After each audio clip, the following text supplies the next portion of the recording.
Oh, music makes my heart sing.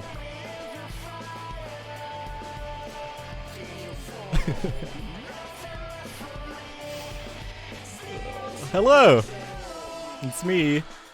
I'm doing announcement stuff. Alright.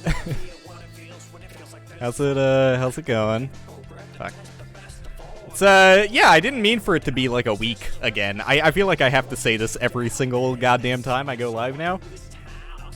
Today, or, well, this past week of not streaming, today's the day I'm streaming, yeah, the reason it took so long is actually for, like, a decent reason. I've been trying to keep, like, somewhat busy.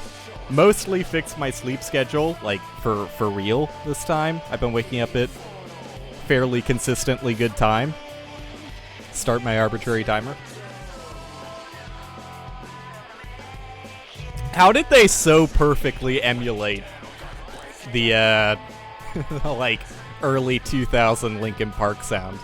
Alright, let me restart. Okay, I wanted to start on this song because it's extremely funny. But I'm just gonna start the Hypnospace OST from the start. I've been also looking at Hypnospace again because someone I follow has been streaming it. What a good game. What are your thoughts on Clifford the Big Red Dog live action movie? Is that a real thing? Live action.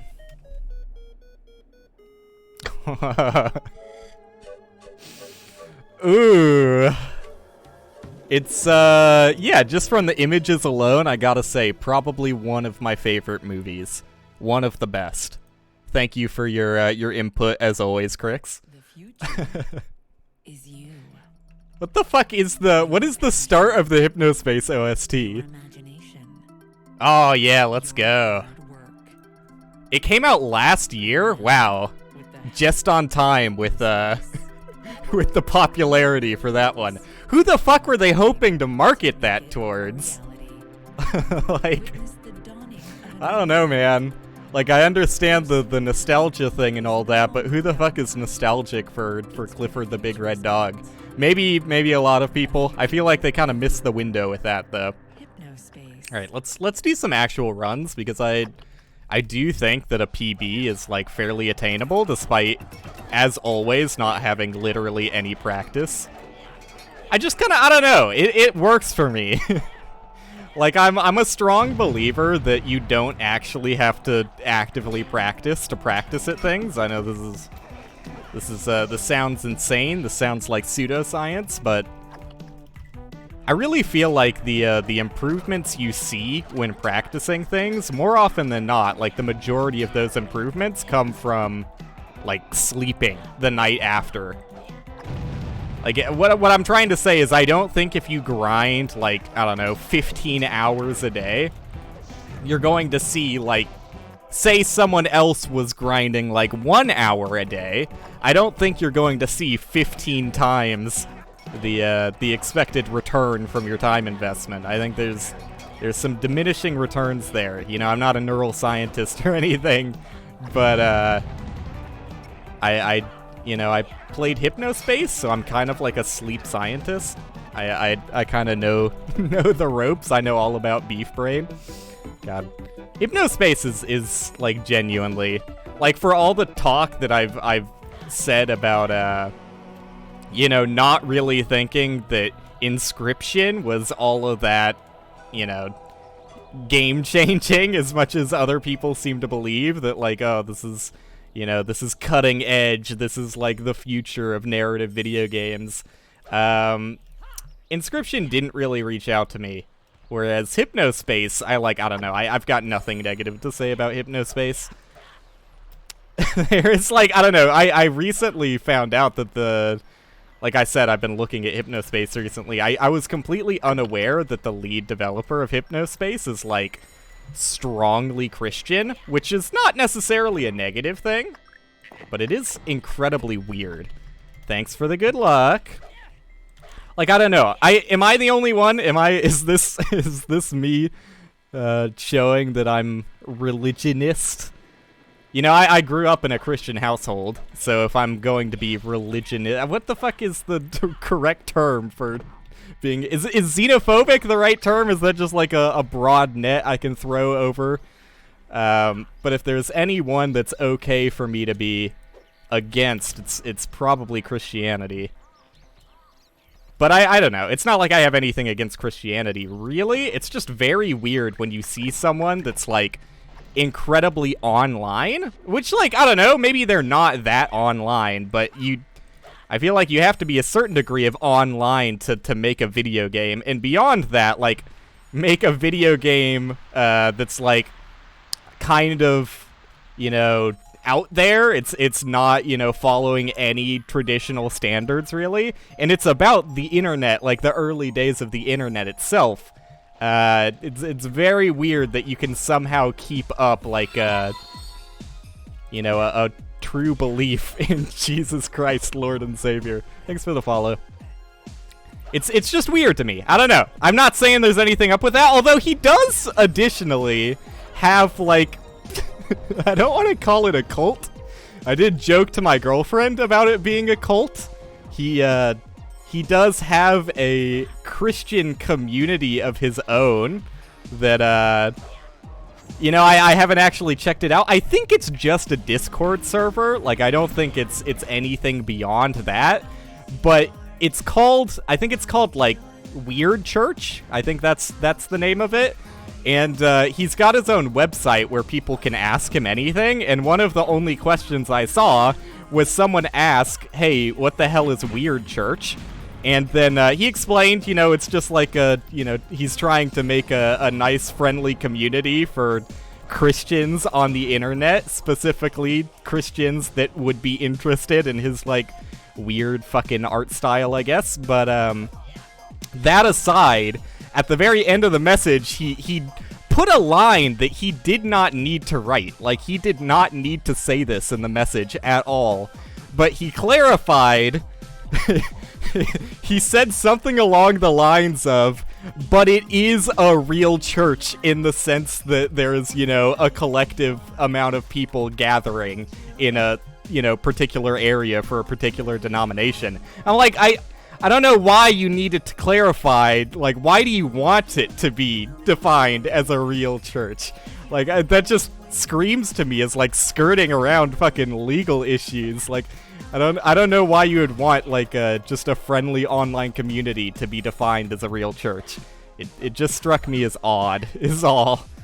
Which, Odd Church. Did I say Weird Church before? Odd Church. I think that's the name of it. That was way too early. It's just weird, man. It's just, it's just weird.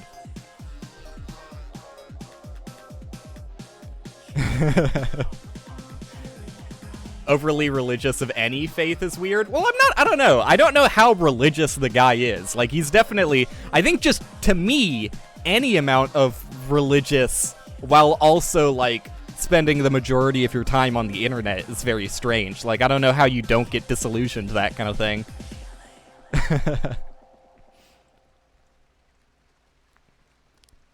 He doesn't seem, I don't know. So I played Hypnospace like the year it came out, I think like a few months after it was released, and to me that game didn't feel preachy in any way.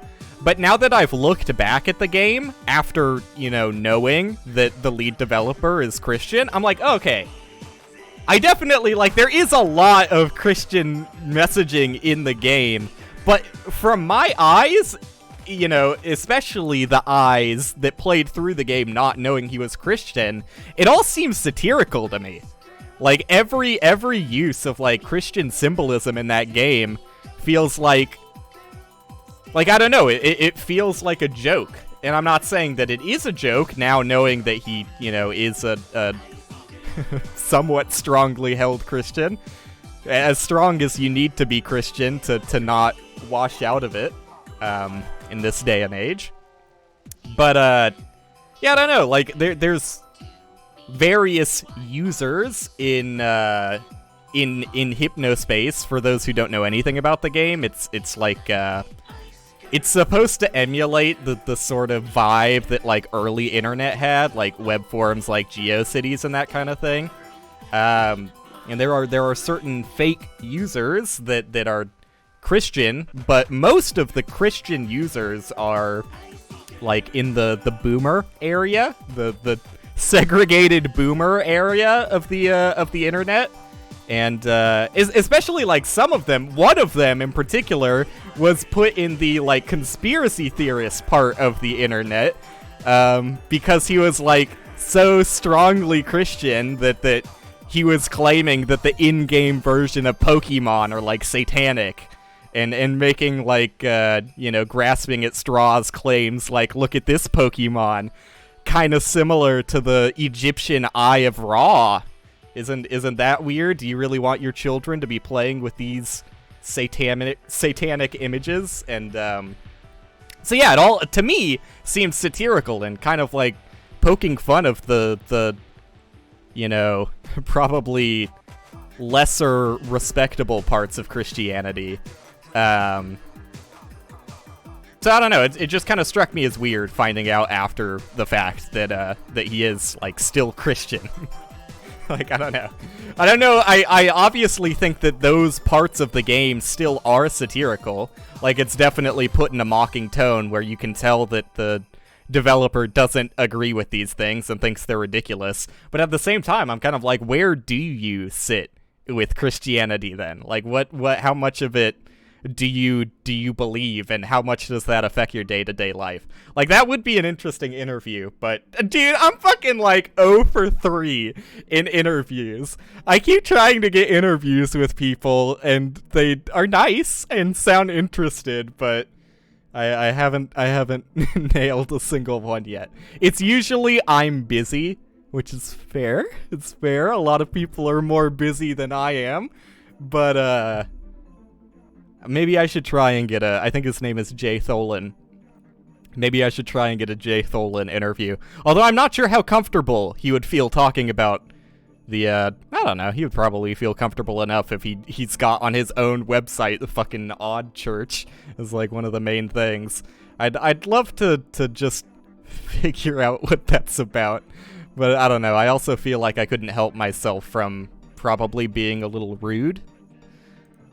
So who knows? Who knows if that's a good idea or not, but I might give it a shot. All right, let's catch up with chat again.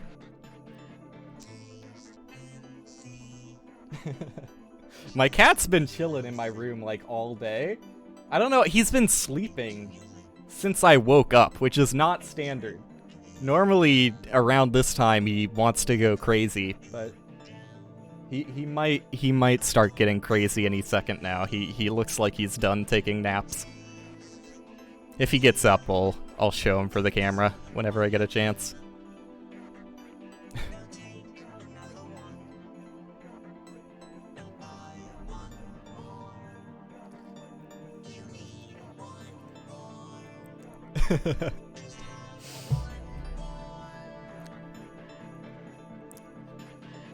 I don't know if I agree with that necessarily, Nixo. My girlfriend just brought this up recently, and I was like, did I have someone I knew in school who went to a cult? And yeah, I was re-reminded of the fact that I did know somebody in school who got caught up in a cult. And I mean, the majority of people in cults are taken advantage of. I don't think that's really up for discussion, but I definitely, I don't know, for the majority, like, it only gets toxic when you get to, like, the actual people in control. Obviously, everybody who's actually in control in a cult is, like, corrupt to the core and just abusing people to, most of the time, get, like, non-stop sex with beautiful women. They're like 20 or 30 plus wives and steal their money, sap them dry and their families dry. But the majority of people in cults don't necessarily agree with what the cult is preaching to begin with. It's just like it's entrapment. Like, you get in a mentality where, like, that is your real family, and they take care of you and they feed you most of the time, and especially when they're, like, sapping your wallet dry, it can impossible to leave. Now that you don't have your own job to support you, you've dedicated everything to the cult itself. So I don't think that the majority of people in cults are bad people. Just a handful that change everyone else's lives for the worse. Crix, okay, so would you say, like, so you say as a Christian yourself, do you, like, how much of that do you believe in, out of curiosity? Like, how much, and I'm just, trying to be as open as possible as someone who was Christian, and then, as I grew up on the internet, God forbid, I lost my faith. I'm just kind of curious how that keeps up, like how you, I guess, stay devout.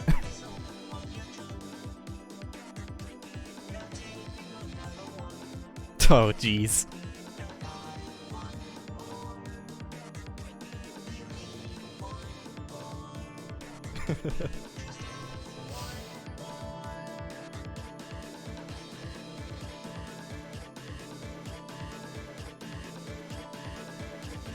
Yeah, I don't know. I don't have much good to say about Mormons either. Like, it's such a weird... Mormons especially are a weird one, because, like, I don't know. When you look at it from the outside, it's very easy to fall into it and be like, well, they're just,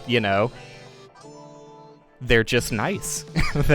Everything they believe in. Although, I don't know, are Mormons weird with gay people as well? I don't know how much of that they kept from Christianity. I feel like they have to do everything possible to, like, get positive press. Mormons hate gays? Okay, well... I guess it can't all be good. But yeah, there's not much to say about Mormons either. Not much good, at least.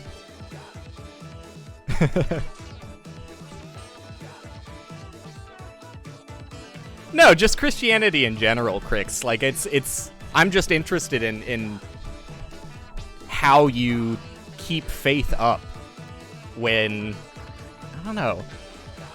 Okay, I don't want to be rude, and I don't want to act like,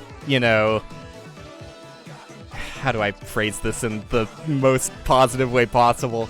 I don't want to, make you feel bad for having a religion, basically. Like, if it's something you've been born up with and you truly believe it to this day, then I don't want to take that away from you. But just my own personal skepticism as someone who's been terminally online since, like, I don't know, probably age 8. I'm just curious how you don't lose that faith. Like, how does it stay afloat when, I mean, especially, like, the internet is probably safe to say... I don't know, is it safe to say? Definitely with, like, younger generations, I would say it's safe to say the majority of people who are, like, regular internet users are atheist/agnostic, which is, I don't know.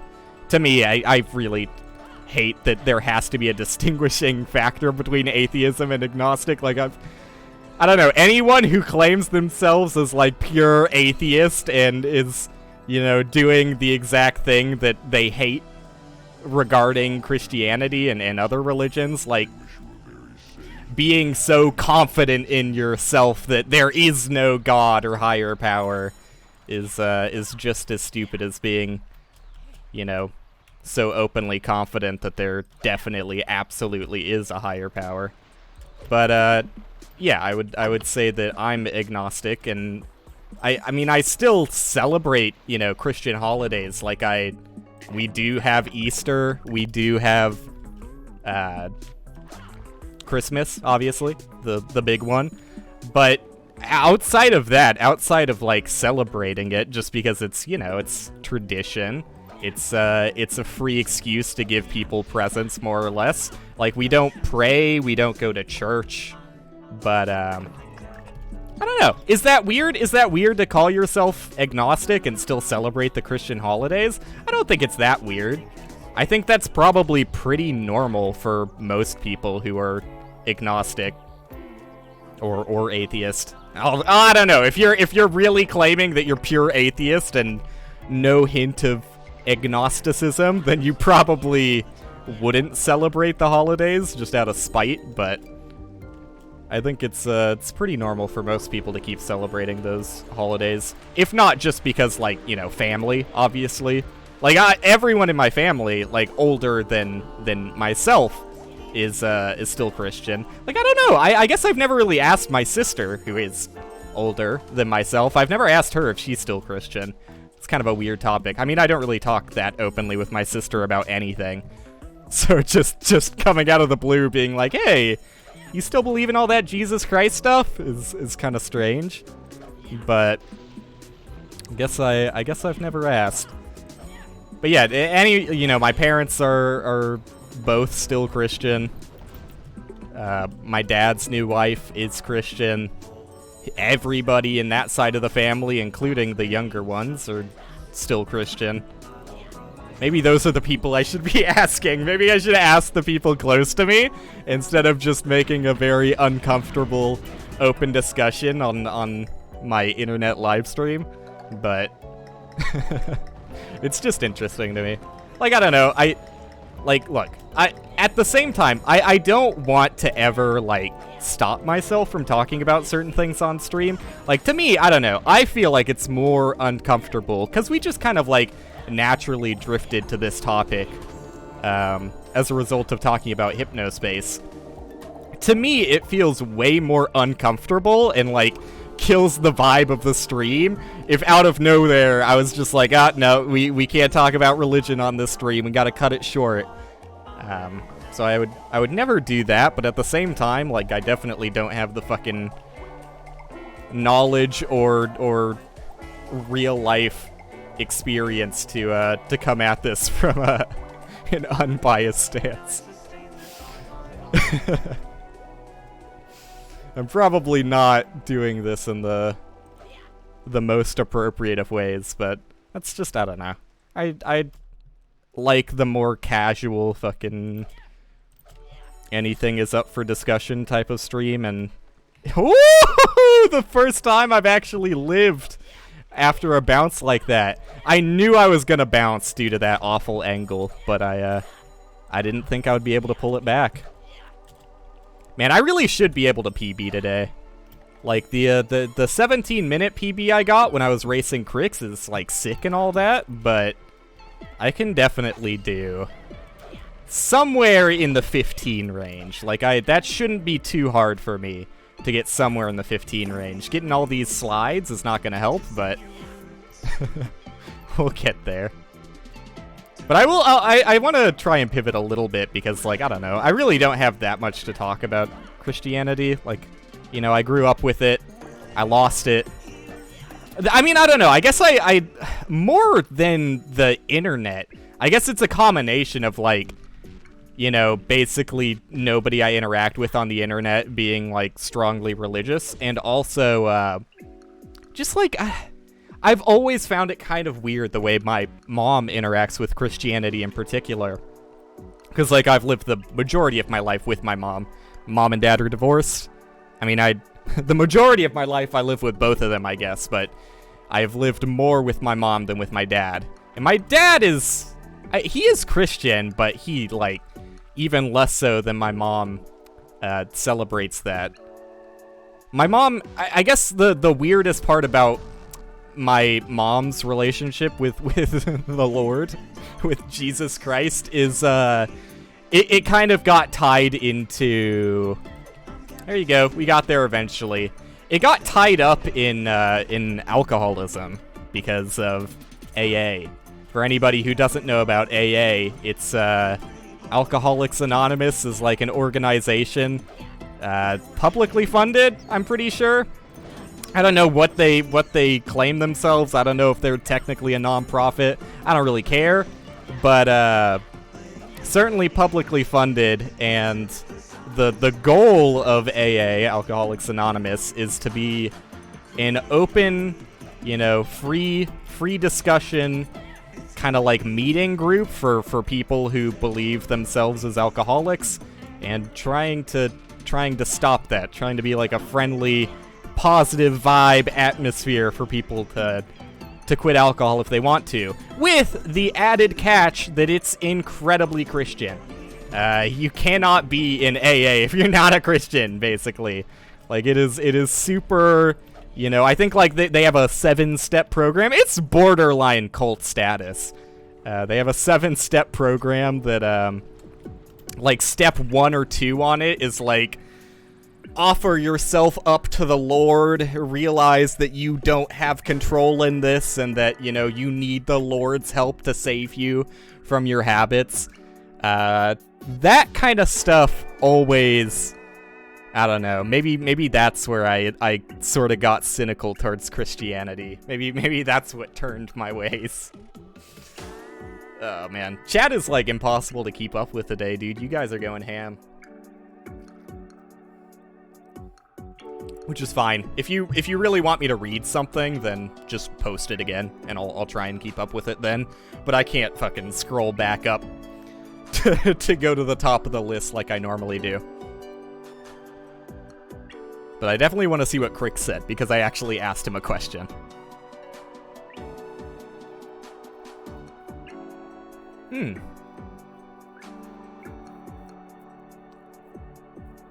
Well, I mean, you know, that's something I can't speak on at all.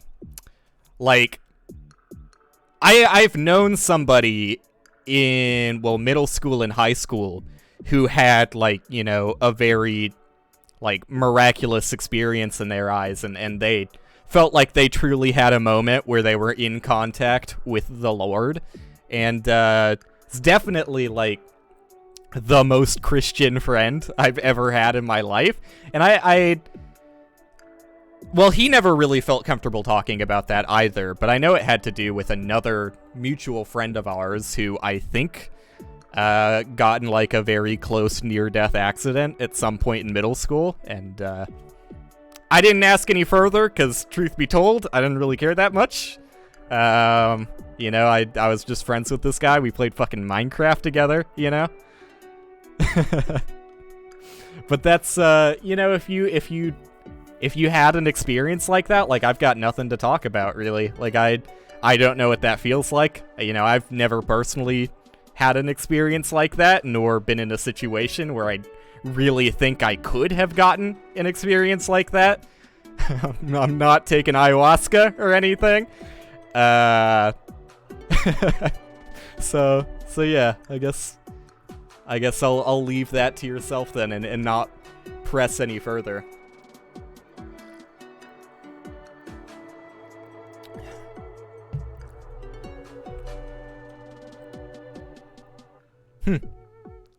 To me, as someone who celebrated, you know, Christianity for at least the first, like, 10 or so years of my life, praying 3 times a day is still, like, is much higher, much higher than I was ever devoted. I went to a Christian elementary school. Like, we went to a private elementary school where we prayed every morning.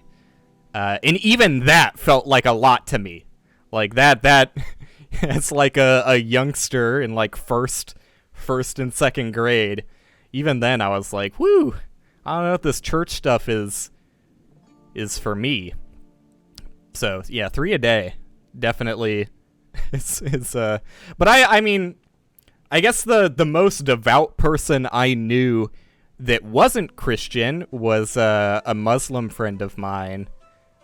You know, I don't know exactly, you know, what denomination. I don't know how many denominations there technically are of I don't even know if saying Muslim is, like, what is the proper term? Like, you can tell I'm not fucking educated in religion at all, let alone religions that I was never a part of. But yeah, the most I knew is that he was Muslim, and he prayed every now and then. Although I know that he, like, despite him being one of my most devout friends, he was also, like, fairly disillusioned to it and kind of cynical, and didn't really like the prayer aspect or everything that he couldn't do because of his religion. So, but I never caught up with him. We went to different middle schools, and, like, in the age where internet was still fairly new, and, like, I didn't have a phone until I was in middle school. So there's like basically no chance of me keeping up with that guy.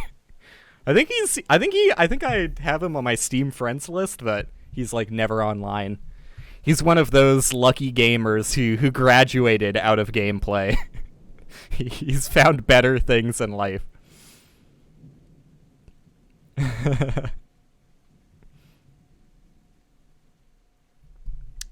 Sikh is Muslim plus Hinduism, basically. Okay.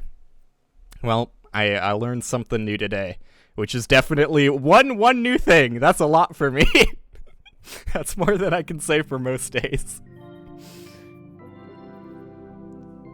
Damn. That sucks. Wait. Curious, because I don't know, this is kind of, something I've also never had experience with. I assume you're not lip reading me through my horrible webcam. How do you know what I'm saying? Nixo, if you don't mind me asking. I have no idea how that works. I love the terminology deaf IRL. Chrome has inbuilt captions. Wow. That's insane. That is, yeah, that's an aspect of disabled living that I would never get a chance to peek through. Unless, I don't know, unless I was more rowdy in my high school days and went to concerts without any sort of ear protection. I might see myself there in a few years. But, I try and take good care of my ears. Were you deaf at birth, or was it something later on, if you don't mind me asking? Because I feel like that would be infinitely worse. I feel like if you got used to the sweet sensation of audible touch, that losing that. I mean, same for people who go blind, like at some point in their life, like that. I don't know how I would be able to cope with that personally.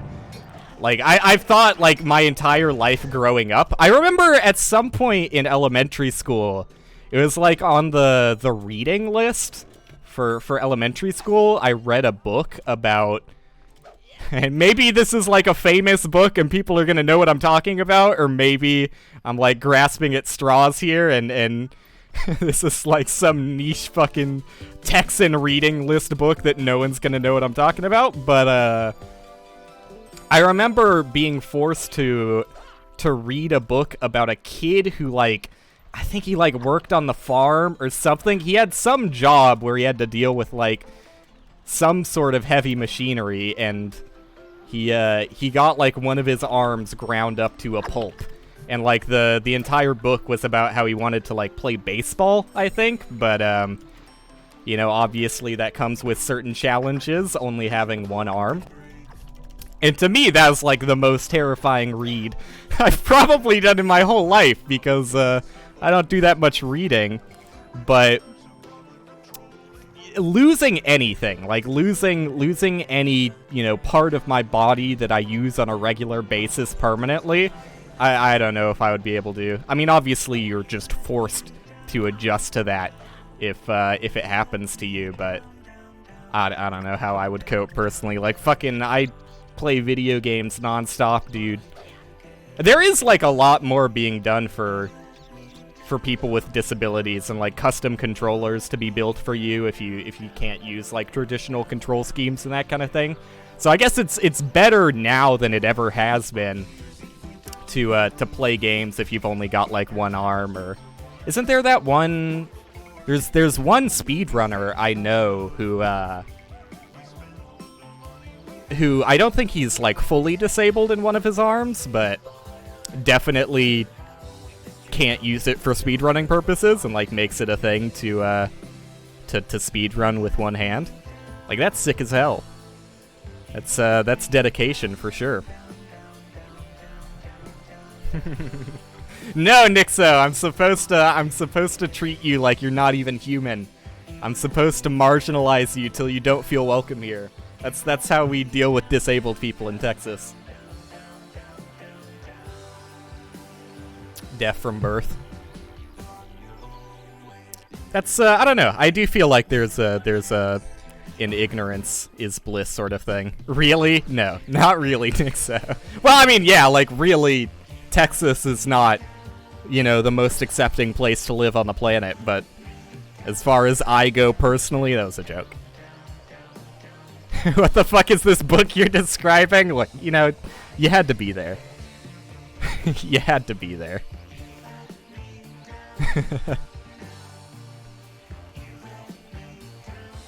I know, that's how I feel, Crix. Is like if I lost something, like I program as well. And like it's so cool to me when I see a story of like there was one game being developed like a year ago, like a few months ago. I can't remember the name of it. It's like Dig Dog or something along those lines. But I'm sure if you look up like the headline of what I'm about to describe, you'll find it.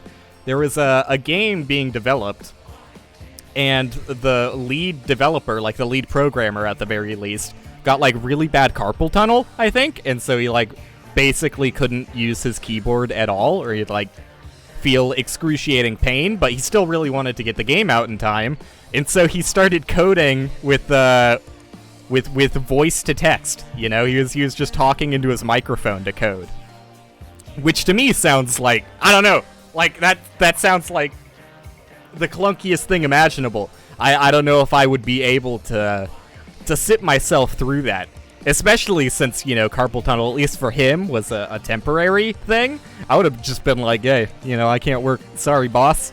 But can we push this thing back a few months till my arms work again? Like the dedication to use voice to text functionality to code is crazy to me. Like, I feel like I'm just like a weak individual. Like I'm a weak, able-bodied individual who just can't comprehend what life would be like if I lost my abilities.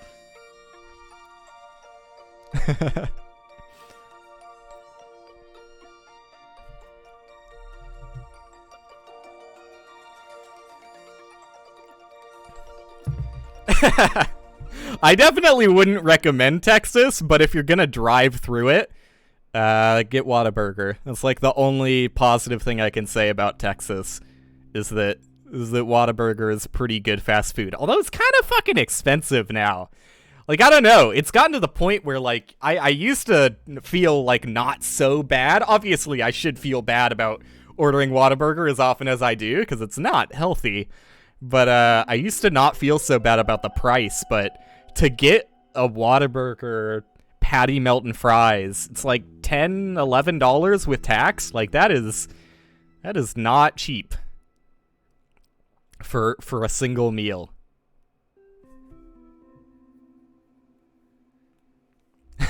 Ham Glow's got it, unfortunately.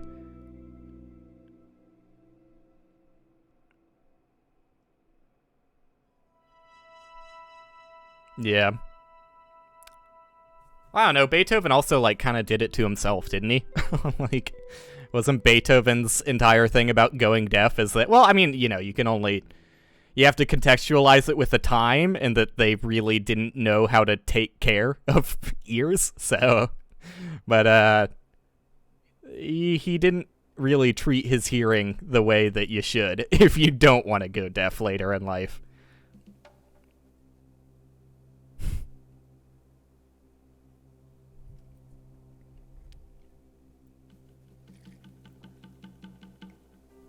Literally never heard of Culver's.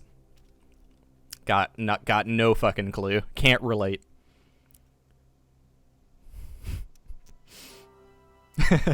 That's not true, Nixo. You could get one of those, like, Windows 98 audio visualizers. You can feel the music. You could get Tetris Plus and just watch the flashy colors. There's plenty of ways to experience music. I mean, look, I'm gonna be transparent. I think that all of that stuff is, like, just incredibly funny. Like, music visualizers and, like, the entire idea behind Tetris Plus always felt extremely funny to me. Like, like, music visualizers are not good. Like, obviously, you can have, like, the most raw source of visualizer, which is just, like, you know, what's the name for it? Crix, you could know. you would probably know more so than I do. I want to say just like an EQ meter, but that doesn't sound right. That just sounds like what's the right, you know, like when you got a music visualizer and it's got multiple bars instead of just the one bar for like the different pitches. I'm sure Crix will fill me in with that one in due time.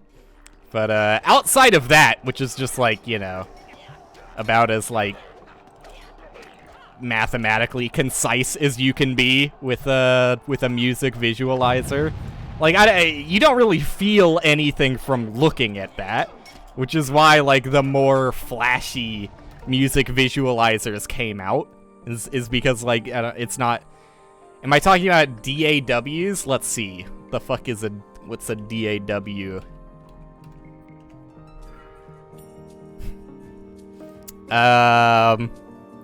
This doesn't look like what I'm talking about, no.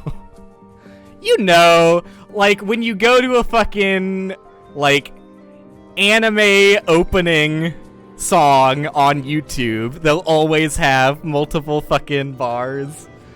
It's more than just one EQ bar. You'll figure it out. I'm sure we'll all get there at some point. You're trying to listen to your favorite Hunter x Hunter opening, the only Hunter x Hunter opening now that I think about it. And that's what you get. Yeah, get fucked! Get fucked! No links allowed. Who knows what that link was, but I finally got the common sense to disallow links. Can you draw it on MS Paint? Oh my god. Okay. Fine. Let me do this just for you, Crix. I'll derail my stream for the worst of reasons. I don't mind derailing it for a productive reason. Let's see. I'm gonna type in best anime music opening ever into YouTube, and I guarantee just a few scrolls I'll find what I'm looking for while we listen to this lovely Hypnospace song. Dude, these videos are like an hour long. Oh god. Okay, I'm getting a lot of really bad results. Maybe I shouldn't have maybe I shouldn't have typed in the dumbest fucking search query of all time. Alright, give me fucking, just give me like, because it has to be an anime that only middle schoolers would like also. Otherwise, no adults have the time in their lives to put up the bars. Alright, maybe it's not as easy to find as I thought it would be. I know I've seen it regularly, so now I'm just feeling dumb. I'll just fucking draw a picture. I'll just draw a picture. Let's open up paint.net and fucking... Here we go. Here we go. Add source. You know, I should probably do this in like, here you go. You get to look at me in all of my beauty, in all of my like 120p beauty. So I can go into... Where the fuck is where's the button? I've got so many things overlaid on my window, like the timers take up so much space. Where is there it is, studio mode button. I couldn't find it. Okay. Add. Fucking window capture is probably good enough. I would like to show paint.net. There it is. Cool. Cool. Exit studio mode. Oh, that's not how you're supposed to do this. There's a transition button. My bad. Okay, here you go. You got like your standard EQ bar right here. That's just got like various little decibel values, and no one cares about that. I'm talking about the huge array of bars that's got like, you know, the different audio peaks for like, this is the bass area, and you know, they just hit a kick drum and then it'll like mellow out here, and then here's like Here's like the voice of the song, and it's like all wibbly wavily. You know what I'm talking about. The multiple bars. I'm not the only one who has seen this. Like, this is a common thing. I just don't know the name of it.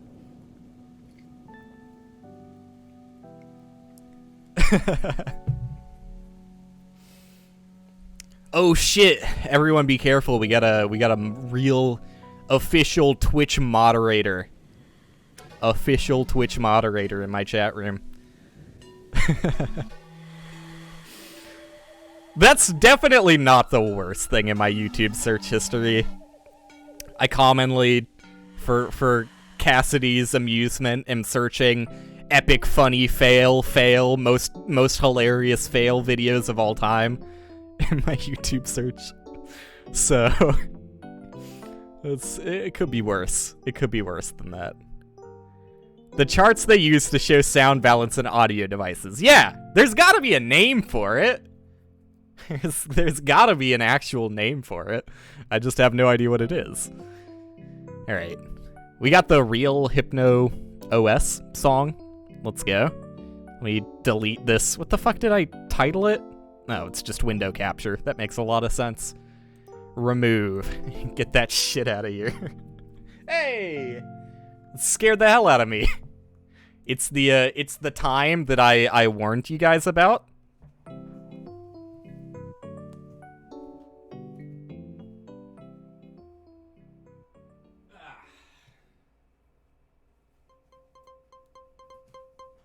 Here he is. He has awoken and is in crazy mode. So I'm gonna let him out real quick because he typically doesn't like to be stuffed in here when I'm streaming and he wants to have fun. I'll let my mom handle his craziness.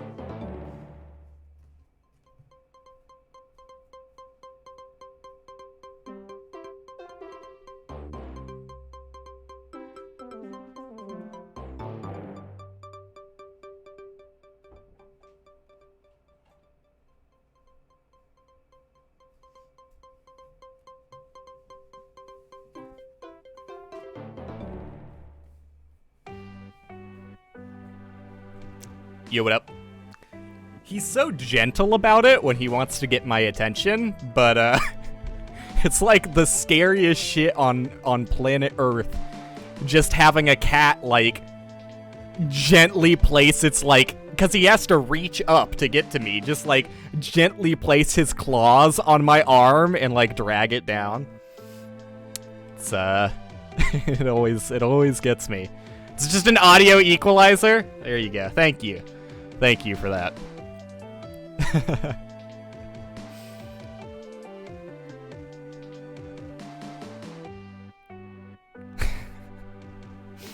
You do. Well, yeah, no, you do. It's usually something has finalized or gone through. You never. What's the deal? What's the deal with pending? Can we get a full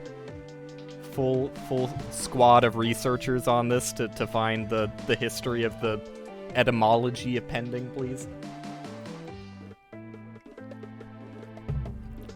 The biggest thing, by the way, Nixo, that surprises me, we are pending on that research, thanks. The biggest thing that surprises me about having to use captions is, like, well, I imagine they've gotten better over the years, but to me, as someone who has not been forced to use captions, like, I'm not sure if you're aware that, like, the common user perception of like, AI-generated automatic captions is that they're complete dog shit. Like, most of the time, a solid, I don't know, if you had, like, one sentence, I would say at least, like, one word gets misinterpreted per sentence by automatic closed captioning.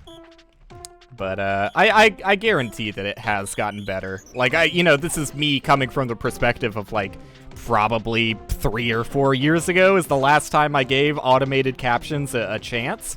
So, I don't doubt that there's been improvements over the past few years. But it is, I don't know, it's crazy to me that, that's your life. What an experience. You don't get the luxury. That's so fucked up. I just realized the worst part of it all is that, absolutely nobody should be watching my stream. Jesus Christ, dude. That's the scariest part of all, is that you're actively watching me right now. Otherwise, you have no idea what I'm saying. Like, the majority of people who watch live streams in general, I would vouch, just do it on, like, a second monitor and don't pay literally any attention to it. Like, I find myself doing that all the time. So, like, basically the only live streamer I watch is Northern Lion, which, is probably not too surprising if you've been here for a while. But, like, I find myself, he streams, like, a decent amount, but, you know, occasionally he'll take a break. And whenever he takes a break, I'm like, oh, shit, dude. I've got no fucking content to watch now. Like, how the fuck am I supposed to get any chores done? How the fuck am I supposed to cook myself dinner at night if I can't mindlessly listen to his monotone voice go for hours at end? And I start to regret, because, like, guaranteed every single time that situation has happened, like, the hours of content of his I've watched over the week prior to his break, I haven't paid a single bit of attention to it. Like, I would say out of, like, a 5-hour stream, which is how long he streams for, I, like, consciously notice what he's saying for maybe about an hour out of the 5 hours. I typically just use it as background noise. You know, there are some segments that I'll be interested in enough to devote full attention to, but streams in general, I just use as background noise to do other tasks along with. I've been doing a lot of that this week. Like I said, I've tried. I've been pretty lazy recently, but I tried this past week to be more productive. So I even applied for a real job, and this is, like, extremely funny after I describe what the quote-unquote real job is. Because I was applying for jobs when we thought that Cassidy, my girlfriend, would be moving down here. But then you know, we changed our minds, decided we would rather live up there. We've always rather lived up there, but we thought it would be easier down here, changed our mind. Whatever, things are messy like that. So plan is to move up there again, and I obviously didn't really see any point to me finding, like, any job in Houston, Texas, if I'm not going to be living here. But I found a quote-unquote real job that I thought was worth putting an application towards, because it's a work-from-home gig, and it is for anybody who's terminally online like myself and recognizes the name William Osman, fellow William out there. He put in an open invite, an open offer on his Twitter account that just said he would. I fucking hate jumping over the key. The little gremlins were particularly in my way this time. He put out an open job offering for a video editor, which I definitely don't consider myself. Like, I am not a video editor by any means, but I have edited enough of my own videos in the past to know how to video edit, so I figured I might as well drop an application, and I did apply.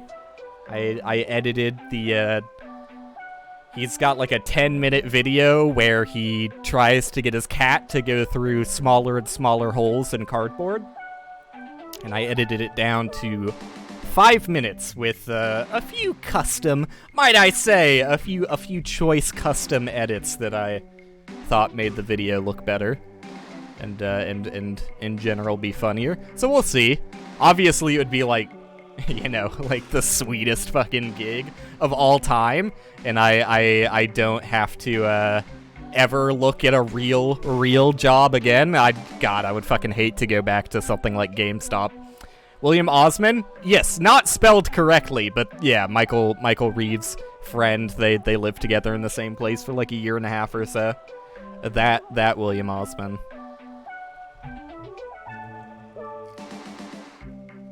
The Chrome one is actually pretty decent.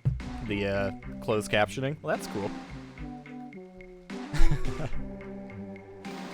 It's connected to Google Google Auto Translate. Well, I don't know. I hate to be the bearer of bad news, Nixo, but it's also like Google Auto Translate is typically regarded as like not very good, but definitely still improving.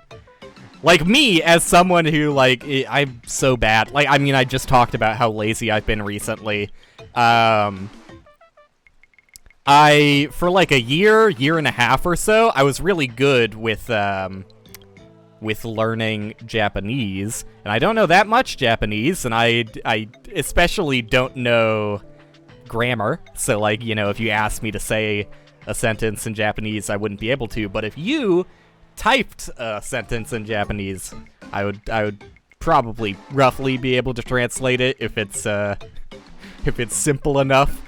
Like, my kanji knowledge is, like, elementary level, if that, so I can still only follow so much. But anyways, even with that, like, very, very low baseline of Japanese understanding, whenever I have to use, or try to use, Google to translate something, I can immediately realize that, like, it's not what I know the kanji means in that context. Like, cause, I mean, I don't know, maybe Japanese is, like, hard or Chinese, since we're talking about kanji here, is hard to translate accurately, more so than other languages, but, many times with kanji, it'll try and use or fit in the wrong, contextual use of that kanji, which makes the sentence fall apart if you're trying to translate something.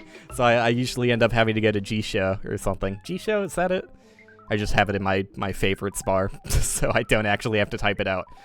But yeah, Google Auto Translate is scuffed still. With certain languages. I don't know how good it is with English, but...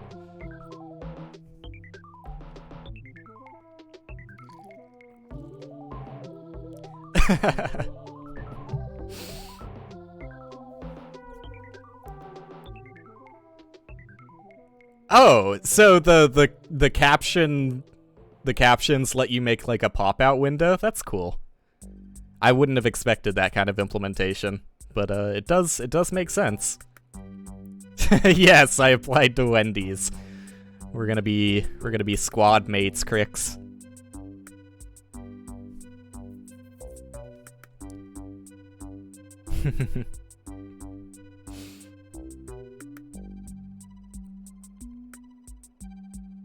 Sure.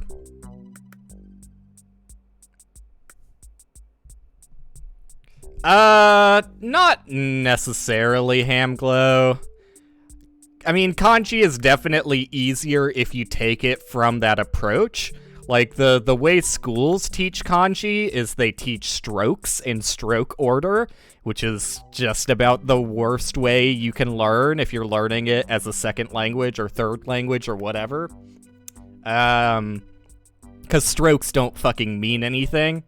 But if you learn it from the radicals, and radicals is just like the most base building block for kanji, if you learn it from there and you know, try and get an understanding for what each kanji is supposed to represent, it certainly helps and makes it easier, but also, like, majority of kanji don't look like what they're, you know, supposed to mean at all. Like, that only keeps up with so much. Like, it gets very abstracted very quickly, to the point where, I mean, even, like, certain words are just very strange when directly translated. Like, to be fired is to be necked when directly translated. Like, that doesn't make any sense. Like, sorry, I'm gonna really botch the pronunciation, but And it's been a while, so I don't even know if it's, if I'm saying it right, but I think it's Kubininadu is to be fired, or I have been fired, something along those lines. Which, yeah, just directly translates to, like, I have become neck. Like, I am neck.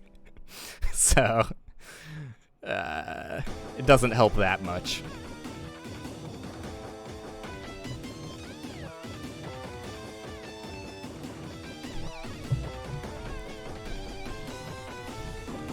Alright, I think I'm ready to throw away more runs.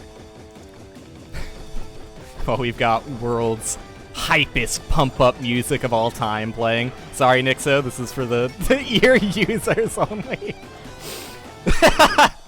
To explain this joke for the more auditorily challenged amongst us, the song playing right now is very jarring and bad, some would even say. Some might say that. Some would say intentionally stylistically awful. Something along those lines. But, yeah, what else do I have to talk about? I did want to say some more about Hypnospace, though, because I do think it's, I don't know, to me it's interesting the fact that, like, I really think that, and this is, you know, extreme cynicism, and it's going to sound like I'm trying to take the success away from the Inscription guy, which is not the case at all, though it's definitely going to sound like that. It goes beyond Inscription, though. Like, certain games that, if they were released in literally any other time period, obviously not if they were fucking released when, like, Pong was the most popular game, but in a relevant modern context, if something like Vampire Survivors was released, like, last year, for example, it would not have garnered nearly the attention that it got by being released, you know, like a month and a half ago, or however long ago it was released. I do want to talk a bit more about Vampire Survivors, because, like, goddamn, do I really think that, like, look, I can look at Inscription and say, like, I don't think Inscription is all that it's, you know, talked up to be, but still think that Inscription is, like, a competently made, like, decent video game.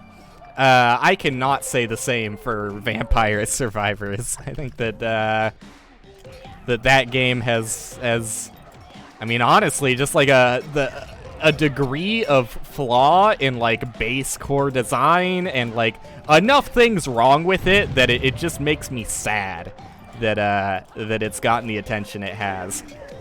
Like, I was ecstatic when something like Snake RX popped out of nowhere and actually got, like, in my opinion, like, the attention something like that deserves. And same for Super Auto Pets. Like, you know, I have my issues with both of those games, and in particular, one I have an issue with the developer, but I think that those games are, you know, flourishing as a result of the time period they came out in. And the time period, you know, I'm kind of skirting around it. What I mean by that is the fact that, you know, there is, like, a decent drought in new video games coming out. Like, it's been forever since, like, a huge game has hit the market. Like, and I'm not talking just about, like, indie games. I'm talking about all games. Like, when's the last time something like in my eyes, like, Hearthstone is, like, one of the biggest games, and I don't even like Hearthstone, but Hearthstone is, like, one of the biggest games to have been released, and that came out years ago. That came out years and years ago, and I feel like there was a lot of expectation riding on something like, what is it? I have a shirt of it, so I looked back to see if I could... Cyberpunk 2077. Like, a lot was riding on that, and expectations are that, you know, that would be something akin to, like, the next Skyrim, or, you know, more directly, like, Witcher, for example. What's up, Boof? I've been seeing you get some sick times. Congrats. Congratulations. It's definitely picked it up faster than I have, although I don't really You know, the only reason I don't have any good times is because I don't even try. I just sit on the fucking pause menu and talk. You're not better than me, Boof. Don't get a big head. Don't even play the game. What was I talking about? Yeah, shirt. Cyberpunk.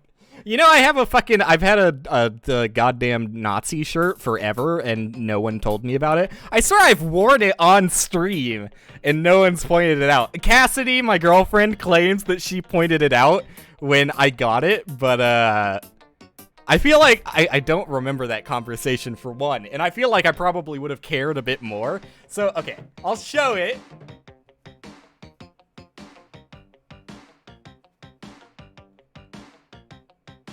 Is this it?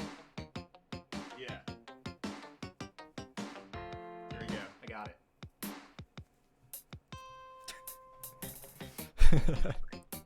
it. I should probably stop wearing this shirt.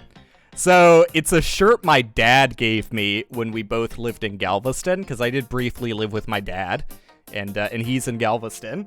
And Galveston has a, like a yearly biker event. And so you can probably guess where that's going, and I talk about it.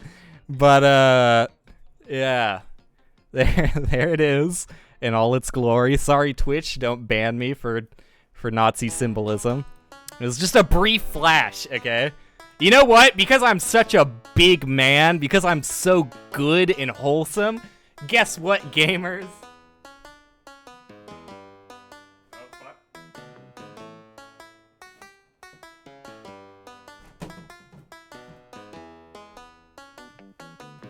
I don't even know if you could see that, but I basically just ended white supremacy in one fell swoop. Yeah, no, I know. That's the thing that got to me when I realized it. Literally, I don't look at the clothes I put on at all. I just saw that I got a gift from my dad. And, you know, it's innocent enough from his perspective, too. You know, there was just an event going on in the place that he lived at the time, and so he got me a shirt from it. Like, I don't blame him for buying the shirt either.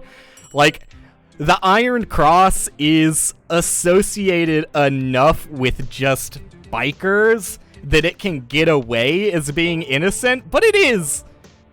Like, I mean, literally, like, the entire reason that bikers adopted it as a symbol is because of Nazis. You know, I mean, there's tons of people that'll make the claim that it's just a German honor of respect, you know? Like, it's just a German medal they hand out. But even in Germany, they tried to distance themselves from that original Iron Cross design. You'll get people that say it's only racist if it has the swastika in the middle. But yeah, what ticked me off the most is when I saw not only is it an Iron Cross, but it's also got 2 thunderbolts beside it. I was like, ooh, oh no.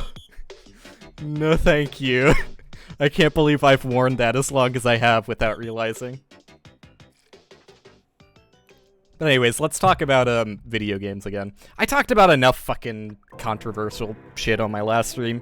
If you want controversy, go to when I talk about finding Sam Hyde funny, despite him being kind of a piece of shit. I still don't think that that's that problematic. Like, to me, it feels weirder. It feels far weirder if you think that Sam Hyde is funny and try and justify it by saying that he's not racist or that he's not all-right. Or, sorry, alt-right, not all-right. He's definitely not all-right. I just can't talk. But, yeah, that level of justification, like, that's where it starts getting, like, genuinely problematic in my eyes. Like, if you can't own up to the fact that, like, you find a guy who is shitty funny, then you probably shouldn't talk about it. You probably just shouldn't talk about it. Because if your only, you know, form of defense in thinking that that guy is funny is by defending him to the death and trying to make yourself feel better by saying that he's not problematic, you have become the problem. You have in turn become problematic yourself, as fucked as that is.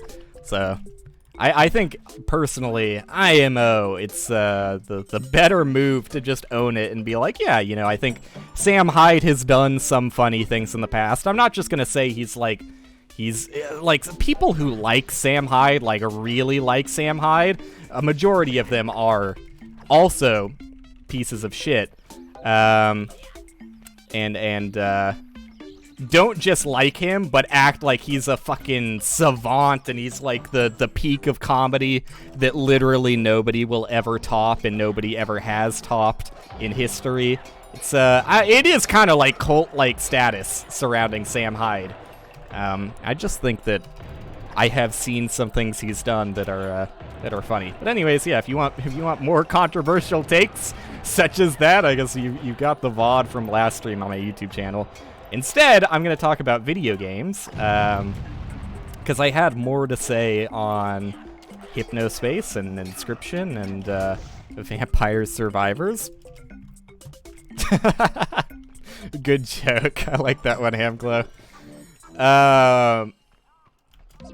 But yeah, I don't know. To me, I don't want to make it sound like I'm trying to take away from Inscription's success, but at the same time, I'm like, Inscription would not have been as revered as it is if it wasn't released in the time it was released. Like, if it didn't, you know, come out as, like, the only game released in 2021 that tried literally anything new, and I'm not even saying that that's true, because you got something like Super Auto Pets, which IMO just, you know, from a design perspective is infinitely more interesting than anything Inscription did.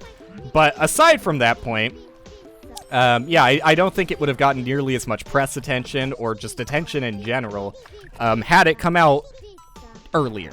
Or even later when you know, games are on a more regular schedule.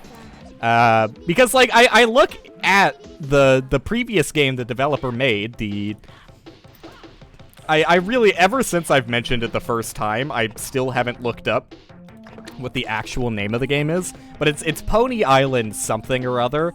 I look towards Pony Island, which, you know, conceptually does the exact same thing that Inscription does, but literally nobody talked about it. There, you know, there's a handful of people that are like, you gotta play Pony Island at the time, but, like, it was just, like, I would say that Pony Island was at, like, Frog Fraction status, where, like, yeah, you know, it's a game that twists the narrative in a direction that you wouldn't expect the narrative to go, having looked at the game from a glance. Which is, again, the only thing that Inscription does that I think is worth talking about, and, like, everyone is like, oh, no, you can't say that! You can't say that about Inscription! The spoilers!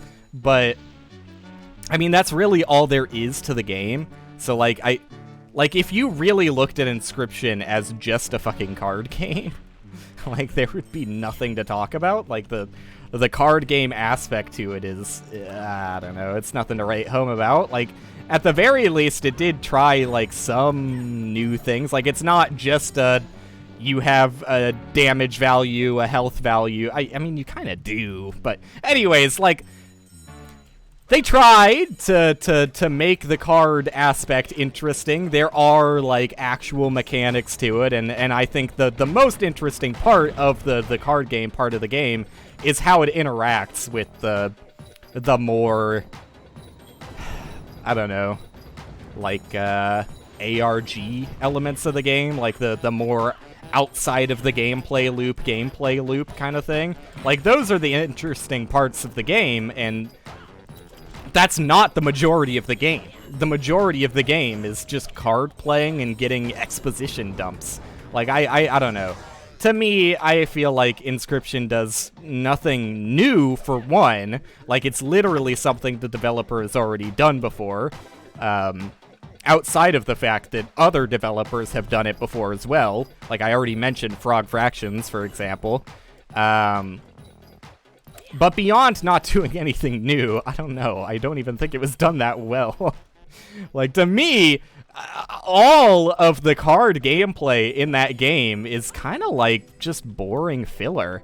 Like, I really don't know why they doubled down so much on the card game aspect outside of that initial bait and switch. And, like, I guess they were really dedicated to that initial bait and switch and didn't just want to, like, let these card mechanics go to waste. But at the same time, like, to me, the only purpose of the card gameplay in Inscription was to trick you into thinking it was a different game at first. And once that veil has been lifted away, it's just like, well, why am I still playing this card game? You know, the card game's not even that interesting, and it's the majority of the game's content is filler, IMO. Like, it's just going through the motion to get more story beats. I mean, you can argue that, like, some of the boss fights are interesting in the ways that they, like, interact with your computer, particularly in, like, the third level, second or third level, I don't remember which. But, yeah, I don't know, man. I mean, maybe I should have, like, put a spoiler warning, because just by saying, yeah, you know, like, the game is more than just a card game, I guess that, like, ruins the bait and switch element. But at the same time, like, I'm from a perspective that shouldn't be the game. You know, how expensive is it? It's like $20? You shouldn't be paying $20 where the main point of the game is a bait and switch. Like, if the game isn't fun outside of that bait and switch, then it doesn't justify the price point. And I don't personally think that the game is just that bait and switch. I'm not going to reduce it that much. But at the same time, that is a lot of it, and also that is, like, the majority of what people talk about is the bait and switch. So, I don't know, man. To me, it's like, you can't play both sides. You can't say that the game is, like, a really, really good card game, and also say, but don't talk about the bait and switch, like, people need to experience that. Like, that's why you're playing the game. And I'm like, well, if that's why you're playing the game, then why the fuck are you know, writing a goddamn monologue about how good the card game element of it is? At that point, why should you care if people get the bait and switch spoiled? I thought the card game was supposed to be that good. And it's not that good. And, you know, people don't want to hear that. But, I mean, it really isn't that good. I think that the game loses a lot when the bait and switch is spoiled. And to that degree, I don't really think the game is that good. Because it's, I mean, if you're just, and, you know, pun towards Pony Island, if you're a one-trick pony, why the fuck are you charging me $20, I guess is what I'm saying. More to me, like, why the fuck are people talking about it so much? And I know this is, like, old man yells at cloud energy. You just don't get it, do you? But, I don't know, I guess. It's just not that revolutionary as much as people are talking about it. Try to say it is. Like, not only has it been done before, but it's also just, like, I don't even think the best execution of it. So that's mostly all I have to say on Inscription, and I've mostly already said all of that before, but the reason I'm rehashing it is because I think Hypnospace does, like, way more interesting things as far as, like, narrative storytelling go. There are so many moments in Hypnospace. It's got multiple bait and switches. Would you believe it? Not actually. I don't think there's maybe one bait and switch in Hypnospace, but there are certainly multiple moments in Hypnospace where you feel like you understand what's going on, and then that gets flipped on you. And I don't know. Hypnospace is, in my eyes, just like, if we're going to talk about any narrative-based game doing something new and interesting, I don't know why Hypnospace didn't get the attention. Well, I know exactly why, but I wish it wasn't the case. The why is because Hypnospace was released in a period where tons of games were coming out, and Inscription was released, you know, a few months ago, where you'd be hard-pressed to even get a first-person shooter going. And those come out like fucking candy. those are released like candy on Halloween night. So the fact that You know, like the only slightly interesting narrative game released at the time is getting press coverage doesn't surprise me. Especially because it's like, you know, it's also an indie game, and like press really love to give indie game the illusion that, you know, they're still the underdog despite indie game sales, at least as if we're talking about quantity of games sold versus, you know, how much money is made. And even in some cases, you can talk about how much money is made. Certainly how much money is made per developer on the game, if we're going to use that as a metric. Indie games have been ahead for a while. Ooh, I almost pressed the wrong goddamn button there. But I don't know. I feel like it's going to take a while for press to come around on the fact that, like, I don't know, indie games just do more interesting things and are trying new spaces in game design. And it seems like AAA games have become fairly stagnant recently, and I completely understand why as well. It's, you know, it's why would you take a risk, especially in a time like now where expectations are absurdly high, and, you know, if you don't get, like, companies are valued on, like, pre-release sales and that kind of thing. Like, if you can't get a given amount of hype on your game before even showing gameplay footage of it, you know, why is a publisher going to pay you thousands of dollars to get the game finished? Hundreds of thousands of dollars in a lot of cases. So I understand why AAA games have become as stagnant as they have, but at the same time, like, I don't have to fucking play them.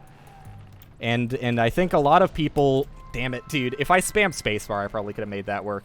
You know, I kind of want to just try this level again a few times. Oh, what the fuck? Well, never mind. I exited game. I meant to hit resume there, but whatever. Yeah, rip minecart. I want to practice riddles next time I get there, because I keep missing that. I feel like indie games have been ahead in the market, and especially have been ahead in enjoyment factor for a while now, and press are still acting like they're unspoken for, and you know, whenever an indie game is successful, they treat it as like a wild success story rather than the actuality of just like, nah, indie games are kind of like, you know, taking over, and people are kind of getting sick of the exact same, you know, yearly releases coming from companies like EA and Activision. They want something new and fun, and what not new and fun than playing a fucking, what is this, 2003 game released for PlayStation 2, original Xbox, and PC? This is the height of gaming content in modern year 2022. But it is, I mean, it's crazy to think about the fact that, like, yeah, well, for probably good reasons, movie tie-in games are not as frequent as they used to be, because I think everyone would agree that the average movie tie-in game is complete dog shit. But it's still, I don't know, it's funny to think about the fact that, like, there is an ulterior motive for that, in that I wasn't paying attention at all because I fumbled my speech. There's an ulterior motive involved there that has nothing to do with the success of the games. Well, I guess tangentially so, but it's just like a lack of acceptability for risk in making new games. Like, no company would publish a game like this from a AAA company anymore. Which, yeah, I mean, I don't know. It's kind of sad that things have gotten that bad, that no risk tolerance exists nowadays for new video games in the AAA space. I don't know. I feel like when I say something like that, people will cite things like, what about The Last of Us? What about Guy Who Holds a Gun, except this time he talks about his feelings. Sometimes her feelings, if we're talking about the second game. But, man, I don't know.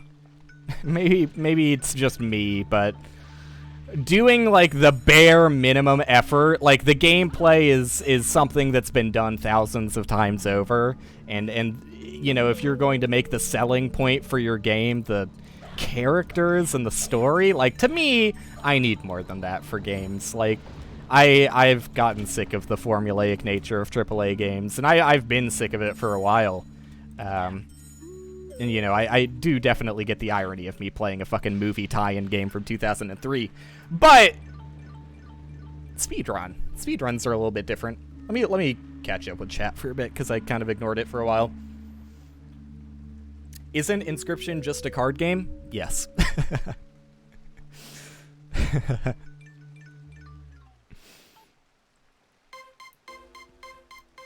Yeah, there definitely was a little bit of controversy with Inscription's reading system files. Like, I don't know, they do ask your permission ahead of time, but I think if you say no, then it's just like, I don't know, it's a really bland, boring boss fight. There's, I don't know, Inscription, eh. It's eh.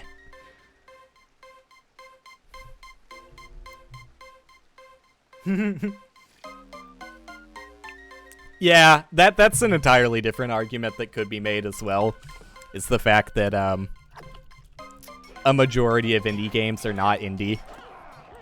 Like, you know, I still treat Devolver games as indie games. Like, you know, I wouldn't look at something like Boomerang X, is that the name of it? The game I played. It's funny because Boomerang X is something I played in like one of my most recent streams, like probably within my last 30 streams. But there was like a 1.5 year break in between that, so pardon me for getting the name of it. I did mean to go back and play the full version of Boomerang X. Probably will at some point, but when I don't stream that often, Hobbit is just so fucking easy to turn on and mindlessly talk over. But, yeah, I don't know. I would still look at something like Boomerang X and say, that's an indie game. To me, at this point, I kind of feel like the definition of indie just means, like, you know, small team, honestly. Like, not made by one of the massive corporations in games like Blizzard/Activision, which... I don't know. Is it even interesting to talk about the fucking Microsoft purchase anymore? Probably not. It's dumb. No one cares. Blizzard/Activision have been slowly dying over the past few years anyways, outside of the controversy surrounding them. It's, you know... They just haven't, like... Again, when there's no room for risk tolerance, they just haven't been making new games. Like, you can count fucking Overwatch if you truly dearly want to, but, I mean, Overwatch is literally just a formula that has existed, like, 10 years prior to Overwatch existing. Like, it's legit just TF2, but there's more classes, and people are probably gonna get upset by me making such a reductionist take on Overwatch, but, like, it's just a movement shooter that, I mean, it's not even as free-form movement as something like TF2 was. Like, it's a more restrictive movement shooter with more class variety, and it's, you know, backed by a larger company. Well, I don't know, is it fair to say that Blizzard is a larger company than Valve? As far as making games, probably. So I'm gonna stick by that statement. But anyways, yeah, they just don't make new. Like fucking what's the other one? What's the other one? Fuck. You know the one, the CS:GO clone. They got a TF2 clone and a CS:GO clone. The CS:GO clone, kind of, in a lot of spaces, taking over as the more popular choice, which is surprising to me. But, like, is that really all Blizzard? I don't know the right fucking short-term acronym. Valorant, there you go.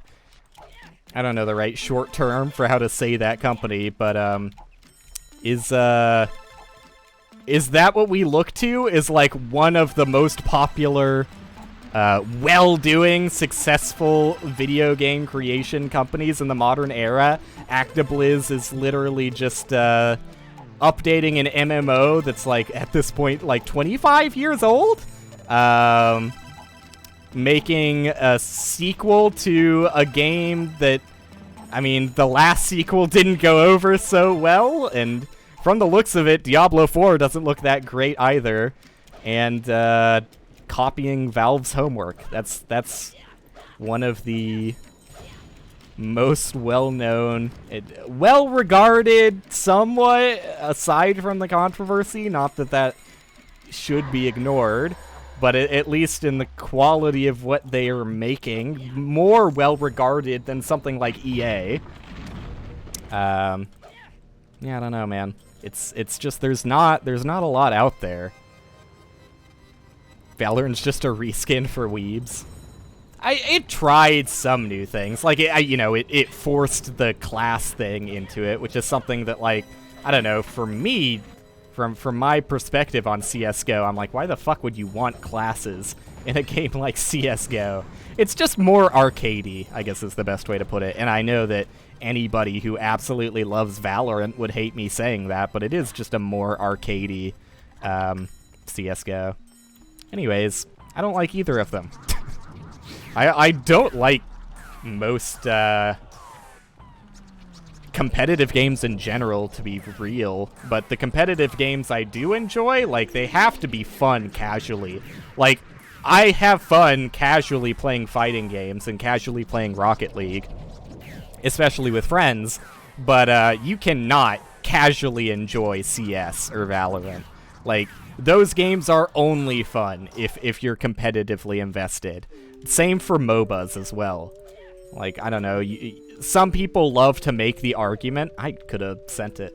Some people love to make the argument that, that MOBAs are fun casually if you're playing with friends, but, like, for one, if all of your friends are the kinds of friends that are willing to play a fucking MOBA at any moment's notice, I fear for you. And beyond that, I just don't agree there, because I feel like if you have that many friends who play the same MOBA as you, you're all probably competitively invested to some degree. Because it takes a lot of people to set up a lobby for that game. Like, isn't it 5 for Dota? And maybe also 5 for why am I forgetting video game names? League of Legends, isn't it also 5? I wanted to say Teamfight Tactics, because I never hear about League of Legends anymore. Because, I don't know, I just feel like MOBAs are kind of a dying breed as well.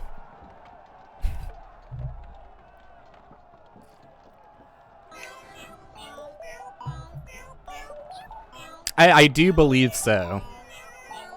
I do believe the devs said that the goal was to make something similar to TF2. Scared for the remaster of Jedi Knights? You don't have to be, because here's the thing. The original still exists to some capacity, right? Like, you can just play that. Like, I know that there's still a handful of people who play that. Like, to me, I never got that sentiment from, like, people who were pessimistic about, like, the D2 remaster, which, like, there have been plenty of, like, valid negative complaints about the D2 remaster. But the original is still there, You can still play the original.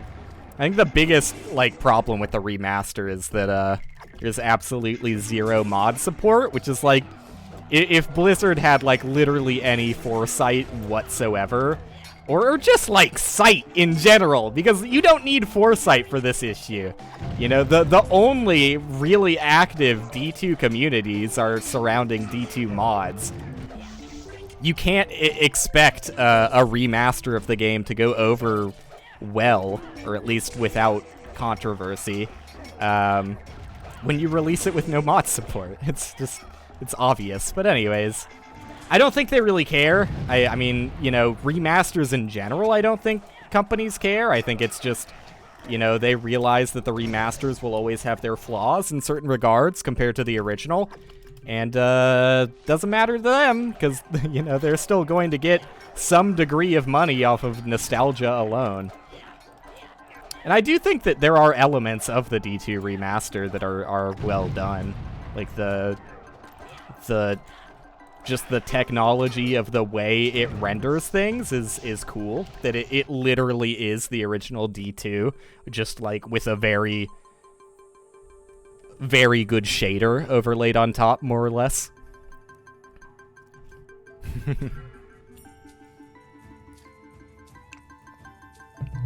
Yeah, I don't know. I don't get it. But, alright. I don't know. I got a little bit to talk about before I can pivot to, Cruelty Squad, because I'm out of banter discussion. I guess I'll just pivot briefly to, fucking Vampire Survivors, since I mentioned it earlier.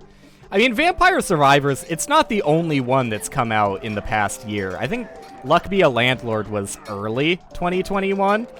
And, you know, full transparency, the only reason I'm aware of these games at all is because of Northern Lion. And I'm not, you know, I'm not trying to, like, say that he shouldn't have, like, shown them, because they're not, like, they're not offensively bad.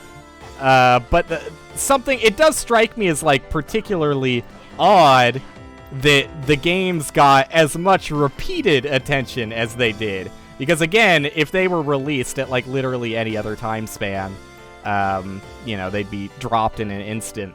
I do think there's something to say, and it's interesting that it's both Luck Be a Landlord and Vampire Survivors that have popped out in this way.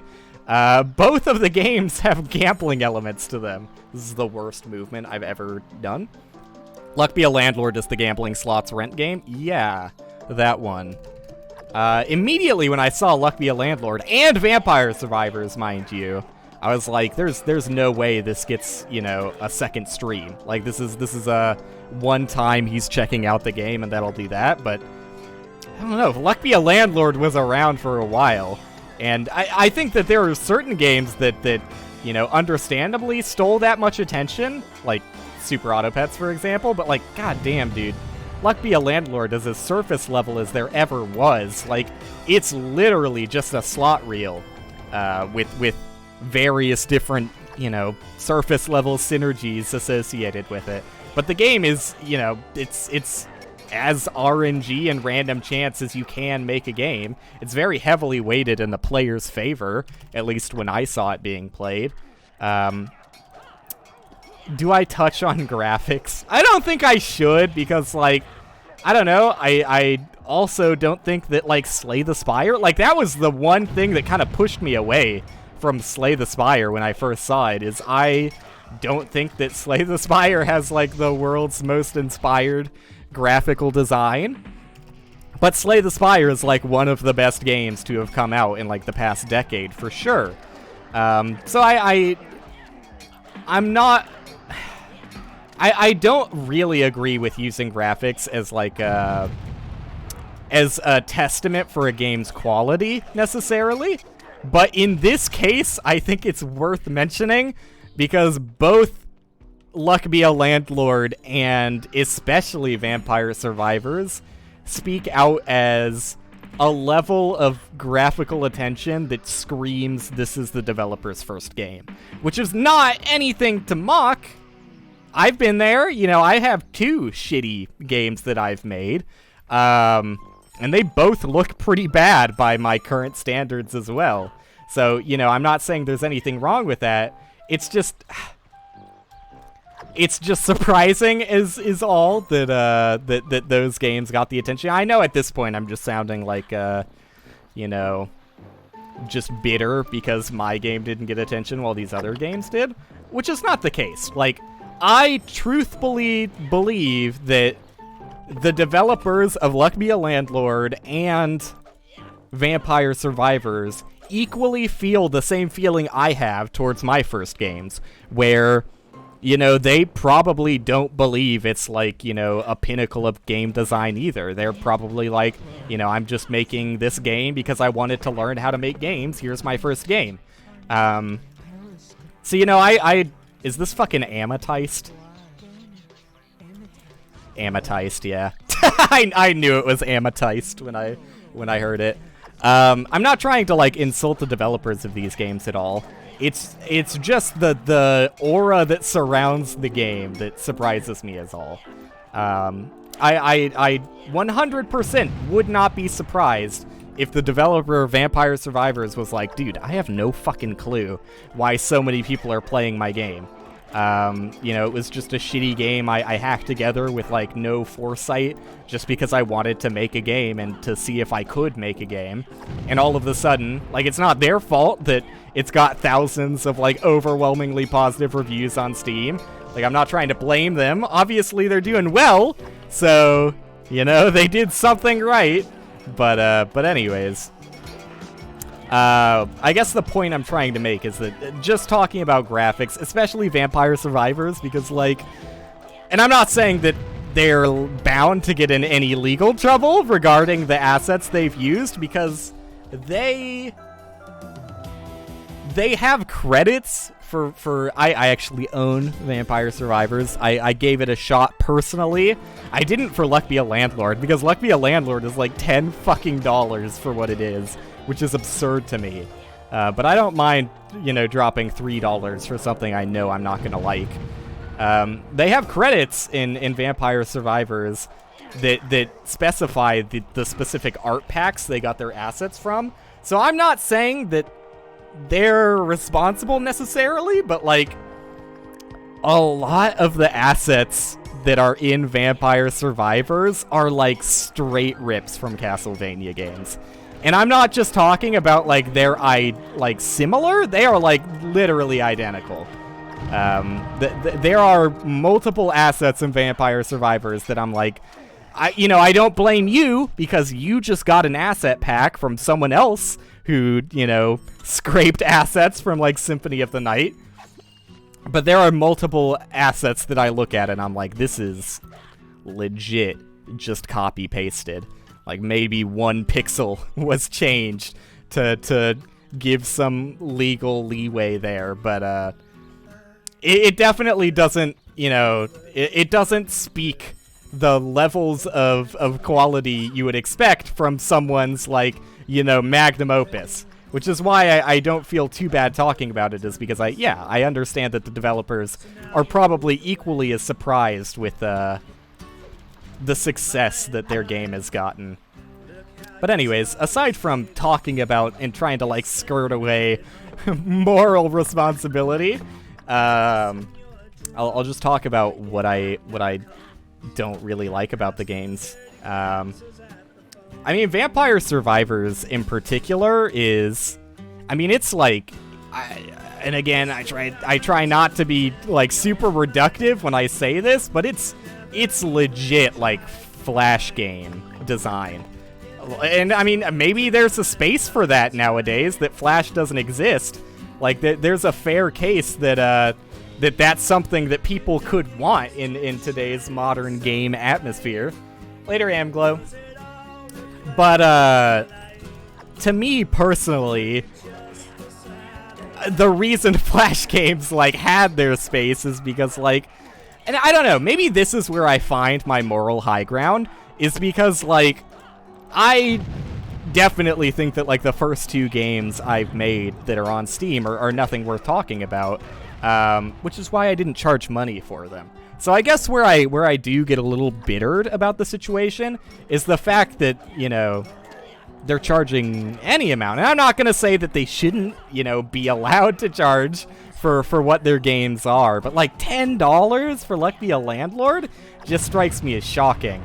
$3 is like fair for Vampire Survivors, but I mean, it really doesn't have that much going for it. You know, nothing more than a free Flash game would. And there are plenty of Flash games that had, like, the same gameplay loop that Vampire Survivors has, where, you know, you start out very simple and things are very slow, but then it like spirals out of control, and you're you know, making like an, it's kind of like a Skinner box. It's similar to the design that like a cookie clicker has, but there is like a more active gameplay element to it.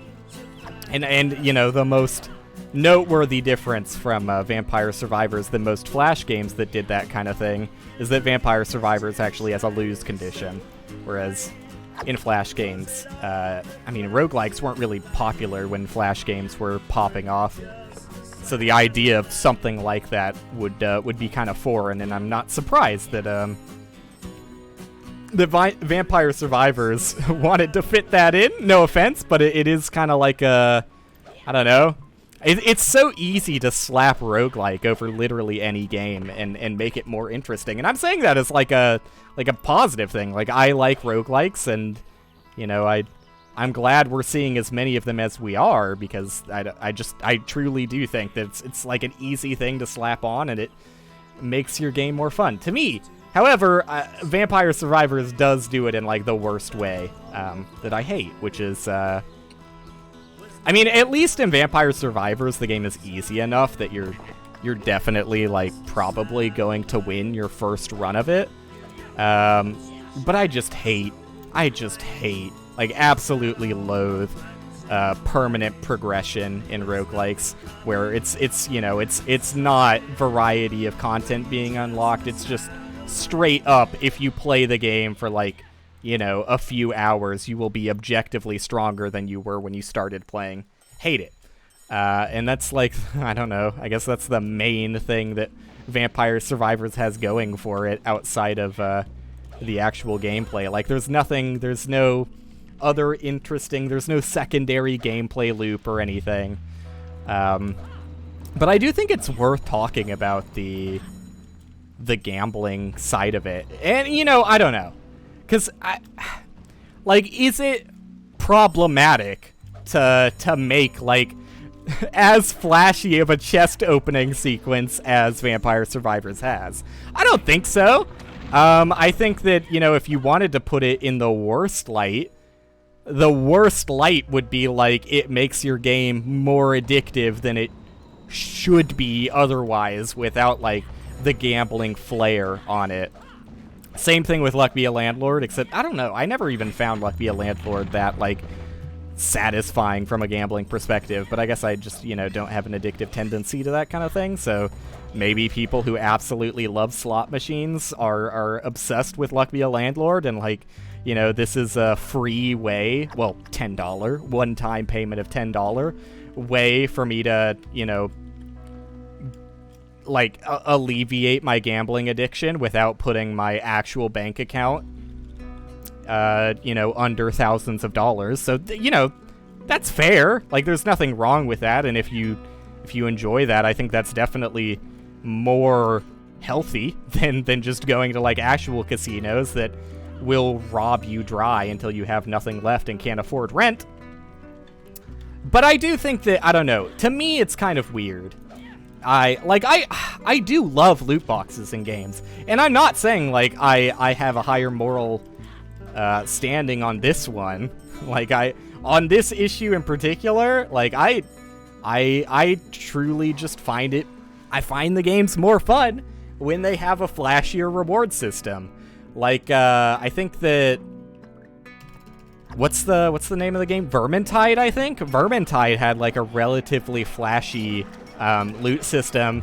Patapon 3 comes to mind as, like, Patapon 3 is not a good game by any metric whatsoever, but the one thing I enjoyed out of Patapon 3 over 1 and 2, and there's really not that much to enjoy about it, is Patapon 3 had, like, really flashy chests that you could open and get, like, new loot out of. Like, I like it. I think it's just, like, hardwired in the human brain to find that kind of thing enticing. And, you know, I'm also a guy who's like, if you can do things to make your game more fun, why wouldn't you? Obviously, there probably is certain boundaries, like, especially when it gets into, like, spending real money on, like, real money loot boxes. Yeah, you probably don't want that to be flashy.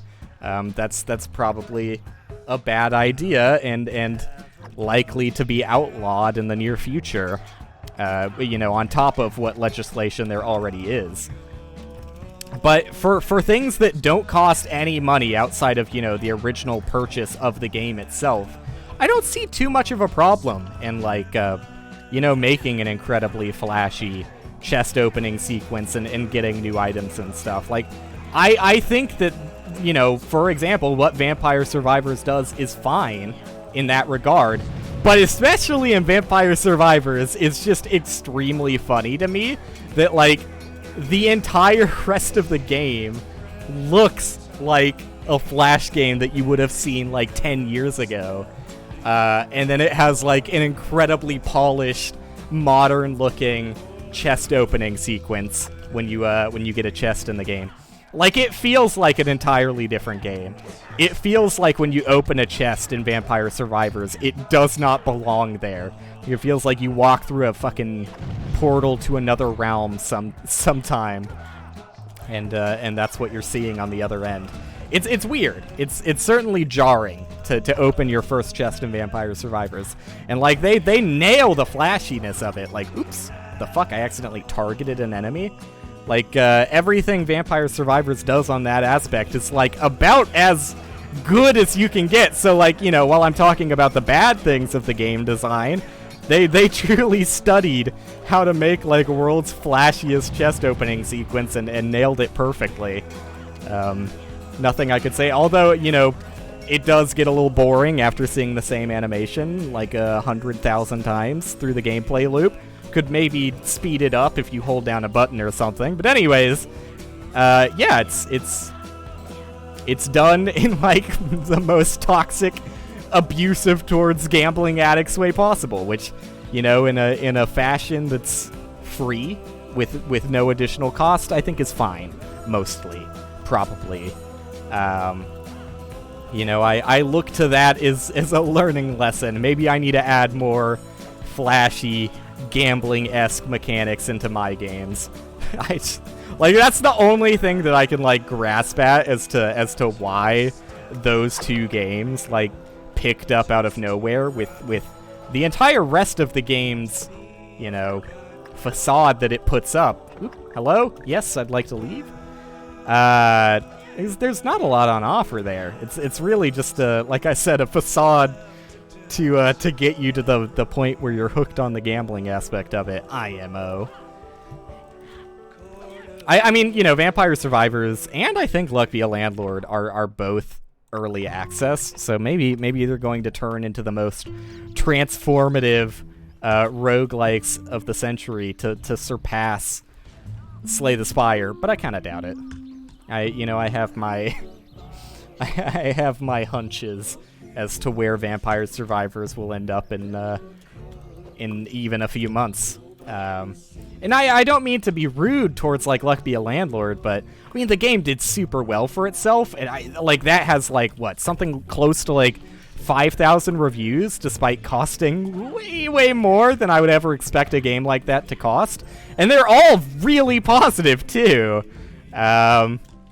So clearly they are doing something right, but at the same time, you don't hear a lot of people talking about Luck Be a Landlord anymore. I don't know, I feel like it really is just... I mean, Luck Be a Landlord, especially, because it's just a slot machine, is, I mean, that's all there is to it, is the gambling hook. I'm not gonna say you can't have, an interesting, roguelike, or any game that has, a sort of gambling hook like that. Like I said, I mentioned Vermintide earlier.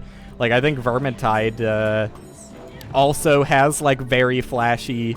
Maybe I'm not thinking of Vermintide. Maybe someone's gonna show me what Vermintide loot box opening looks like, and I'm gonna be like, oh no, that's shit. That's not the game I was talking about. But I know there's some game that I've seen a flashy loot box opening for that didn't cost money and seemed tasteful and enjoyable in the gameplay environment. I don't think it detracted from anything. So yeah, you can put a good or at least decent. I don't have that positive opinions of Vermintide, but you can put it's possible to make a good game with a hint a slight little fragrance of gambling tied to it. Just a little bit of lemongrass on the side. Gambling lemongrass. Just for garnish more than anything. Not really adding to the flavor. But you certainly taste it. You know it's there. Especially if you're the kind that gets hooked on gambling to begin with. Anyways, I think that's all that there's really to talk about on those subjects. I feel like I got most of what I wanted to say out, and I know it no matter how I phrase it, is just going to sound like a disillusioned, bitter, game designer who's upset his games didn't get noticed in the quote-unquote game drought, but I mean, there's part of that for sure. Like, I can't even act like that has, nothing to do with why I'm bitter against these games, but I mean, it's also just like I don't, this is like maybe the worst thing you could say on Twitch.tv, but I do take some, degree of pride with my choice of games, and like, I feel like I can spot out, good design in places. Not that it's that hard. I mean, you just play games for long enough and you start to realize what's, well, I guess what you like and what you don't like. I don't know, I feel like I err too close to the line of saying that certain things of game design are objective, but I know that people get upset with that. Damn it. That felt good, too. I felt like I delayed it the right amount. I mean, people just hate the idea of any, art form having objective rights and wrongs, but, like, I don't know, is it fair to say that if you have, like, a settings menu in your game, that it functions? Like, I would say that there are, objective things, and that's not even really relating to game design, that's just game creation in general, but there certainly are aspects of game creation that you could claim as objective, and I don't think too many people would be upset.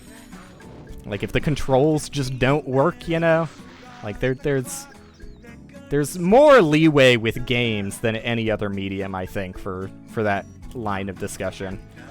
Though I know it still upsets people anyways.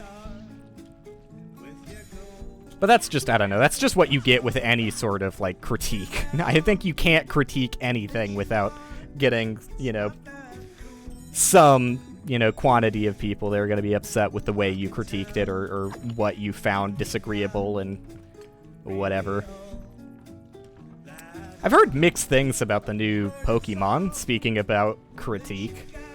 I feel like well, from what I could tell, and this is where I throw the runaway for the 8th time. Ooh, I actually nailed it. From what I can tell, it seems like the new Pokemon game is, you're probably going to like it if you have played every single iteration of a Pokemon game that's come out since conception. And if you're not that die-hard of a fan of Pokemon, then you're probably just going to think it's an average kind of meh experience. But that's just kind of Pokemon in general at this point. I mean, I've never really been a Pokemon fan. Like, I played... What did I play? I definitely played Black and White. I think I played Diamond and Pearl. Just one of the two, but I have no recollection of which one it was, for the record. And definitely not a die-hard enough fan to buy both of them and play both through. Gold! Let's go. It always struck me as weird that, like, why the fuck are the Pokemons released in 2s? Like, how does that really add that much to the experience? Like, I would, personally, as just, like, a video game enjoyer, if there was a series that I really enjoyed, I would be fucking shouting and screaming at the developers of it to just make one, please. Like, I'm surprised that hasn't been, like, a more vocal backlash of the Pokemon franchise. Because I feel like, if they didn't have to worry about making the 2 versions, like, slightly different, that, we might see more interesting, or at least more, well-polished Pokemon games. Nice, dude. This is a decent run. Sloppy flies and spiders, like always. That's par for the course. Alright, let me walk here so I save my clip warp position, set it up. Nice. You know, turns out all it takes to do that successfully is to actually set it up a little bit. You know, previously I was just trying to rush it, which is, it is a speed run, so you gotta give me a little bit of leeway there. Like, the entire point of what I'm doing is to rush it. Oh god, these are the worst slash jumps of all time. Damn it. I have not been nailing that, but I got the backup first try, so that's good. That's good. It's not that much of a time loss if you have to go to the backup. Like a couple seconds lost? I can live with that. Dude, I've never heard like half of these Hypnospace songs, by the way. And I'm not sure if that's just because, what the fuck, I saved a minute! I saved a minute in Flies and Spiders? Don't throw the runaway. Oh, fuck. That felt good, too. Let me focus for a little bit. I'm not sure how much that has to do with the Hypnospace like 2.0 update that we never played. Or if there's just a lot of websites we never visited. Probably a bit of both, if I had to guess. Nice, dude. Whew! Alright, little sloppy, but Jesus Christ, I saved another minute. Okay. Dude, I told you I had it in me if I just, like, stopped being a garbage piece of shit in barrels and didn't have, like, the worst Flies and Spiders of my life, that I was in there for a PB soon. And for once, I'm not lying about a guaranteed PB in my title. I've been getting away with that for too long. The Twitch cops have been at my door screaming, "We know you're putting fake titles. We know you're lying about what you're actually going to accomplish in your stream." Yeah, no, I have no idea what these Hypnospace songs are. I like them. Not that I'm paying that much attention to them. Whew! Alright.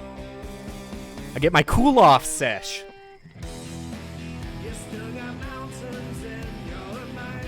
I feel like I have heard this one, actually. Although maybe someone's gonna come out of the woodworks and be like, no you haven't! This one's in the Hypnospace 2.0 update. There's no way you've heard it. Maybe. Sounds familiar, though. I feel like this is one of the songs that doesn't play on a website, but you have to download. We listen to all of those. Alright. Feeling good. And by the way, on the note of, I know this is like, so I've been streaming for like 2 hours since I talked about, you know, how long it's been since I last streamed.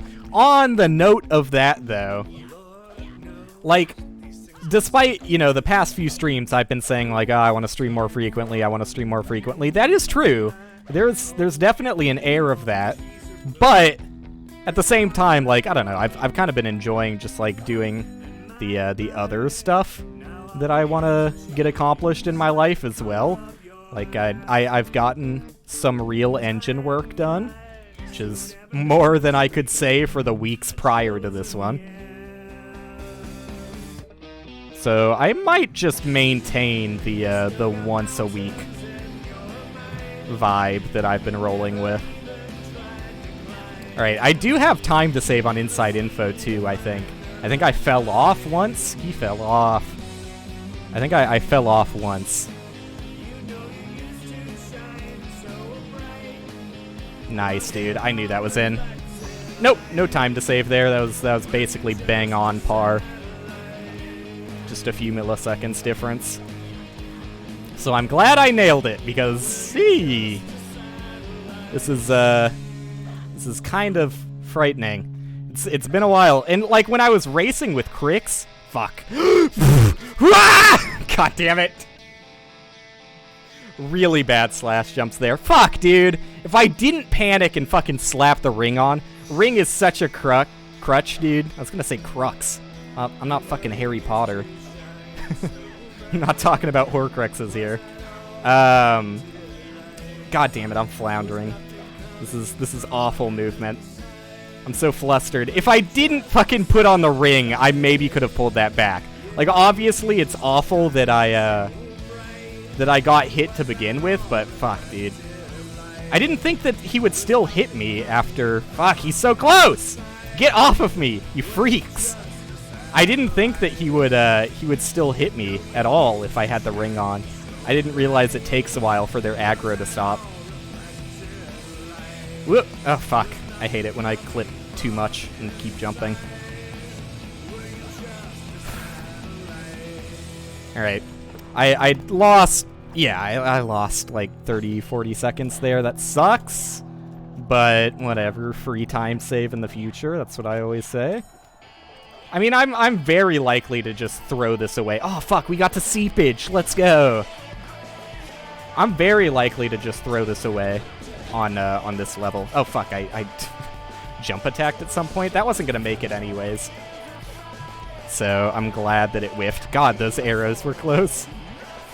Ugh. I hate being good at a speedrun.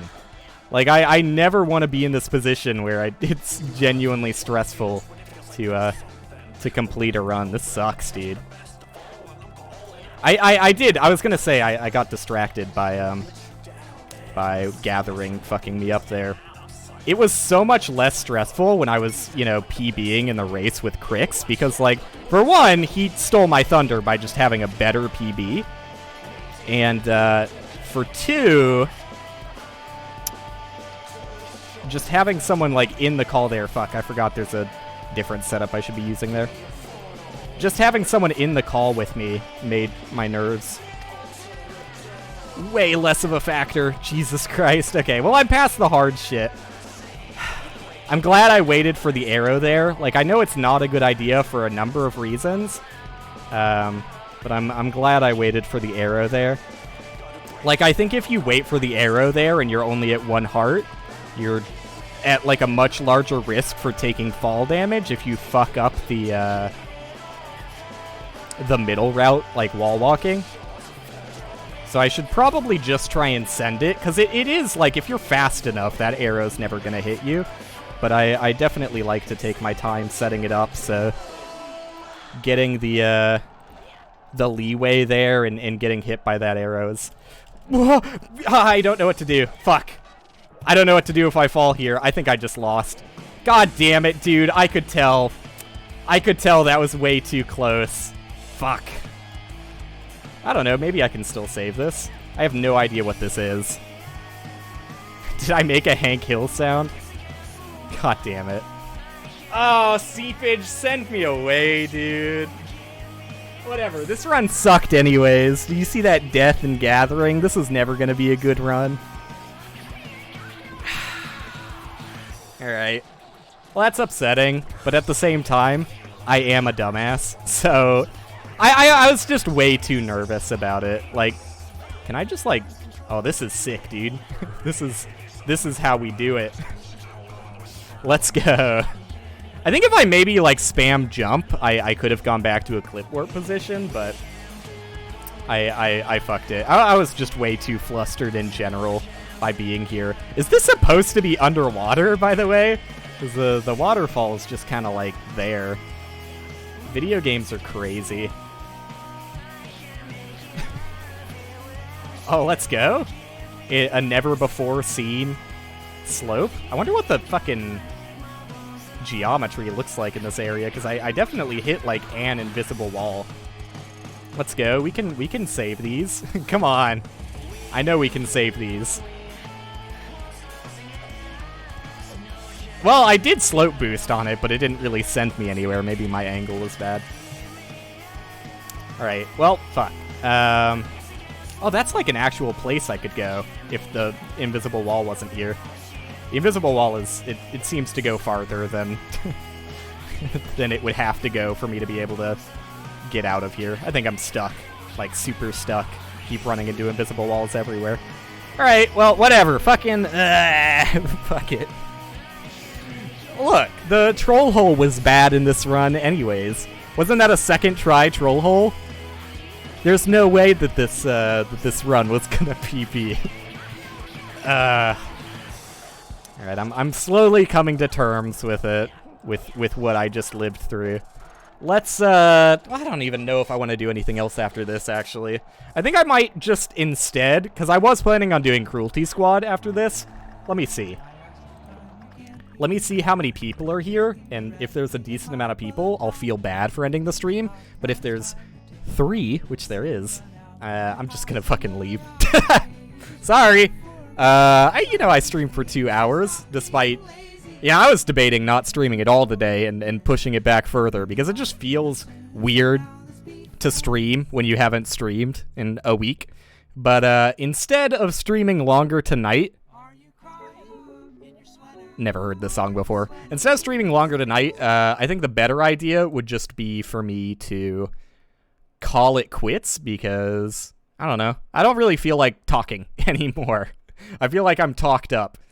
You know, taking a week break off of streaming it takes a while to get back into it, but I felt like I got into the groove relatively quickly.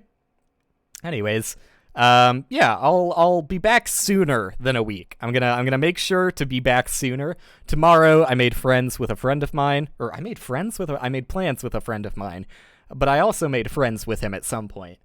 I have plans tomorrow, but I'll try and be back sometime midweek. And then we pivoted the Hobbit races to M Karma's Discord, so you know, anybody who's interested in Hobbit races, hopefully we'll get more people together for those instead of it just being Crix and I like it was last time. Hopefully the more open format and the other Discord makes it more accessible for people. So that's on Saturday, next Saturday, not today. And yeah, I'll try and get at least 1, maybe 2 streams in before then. But thanks everyone for watching.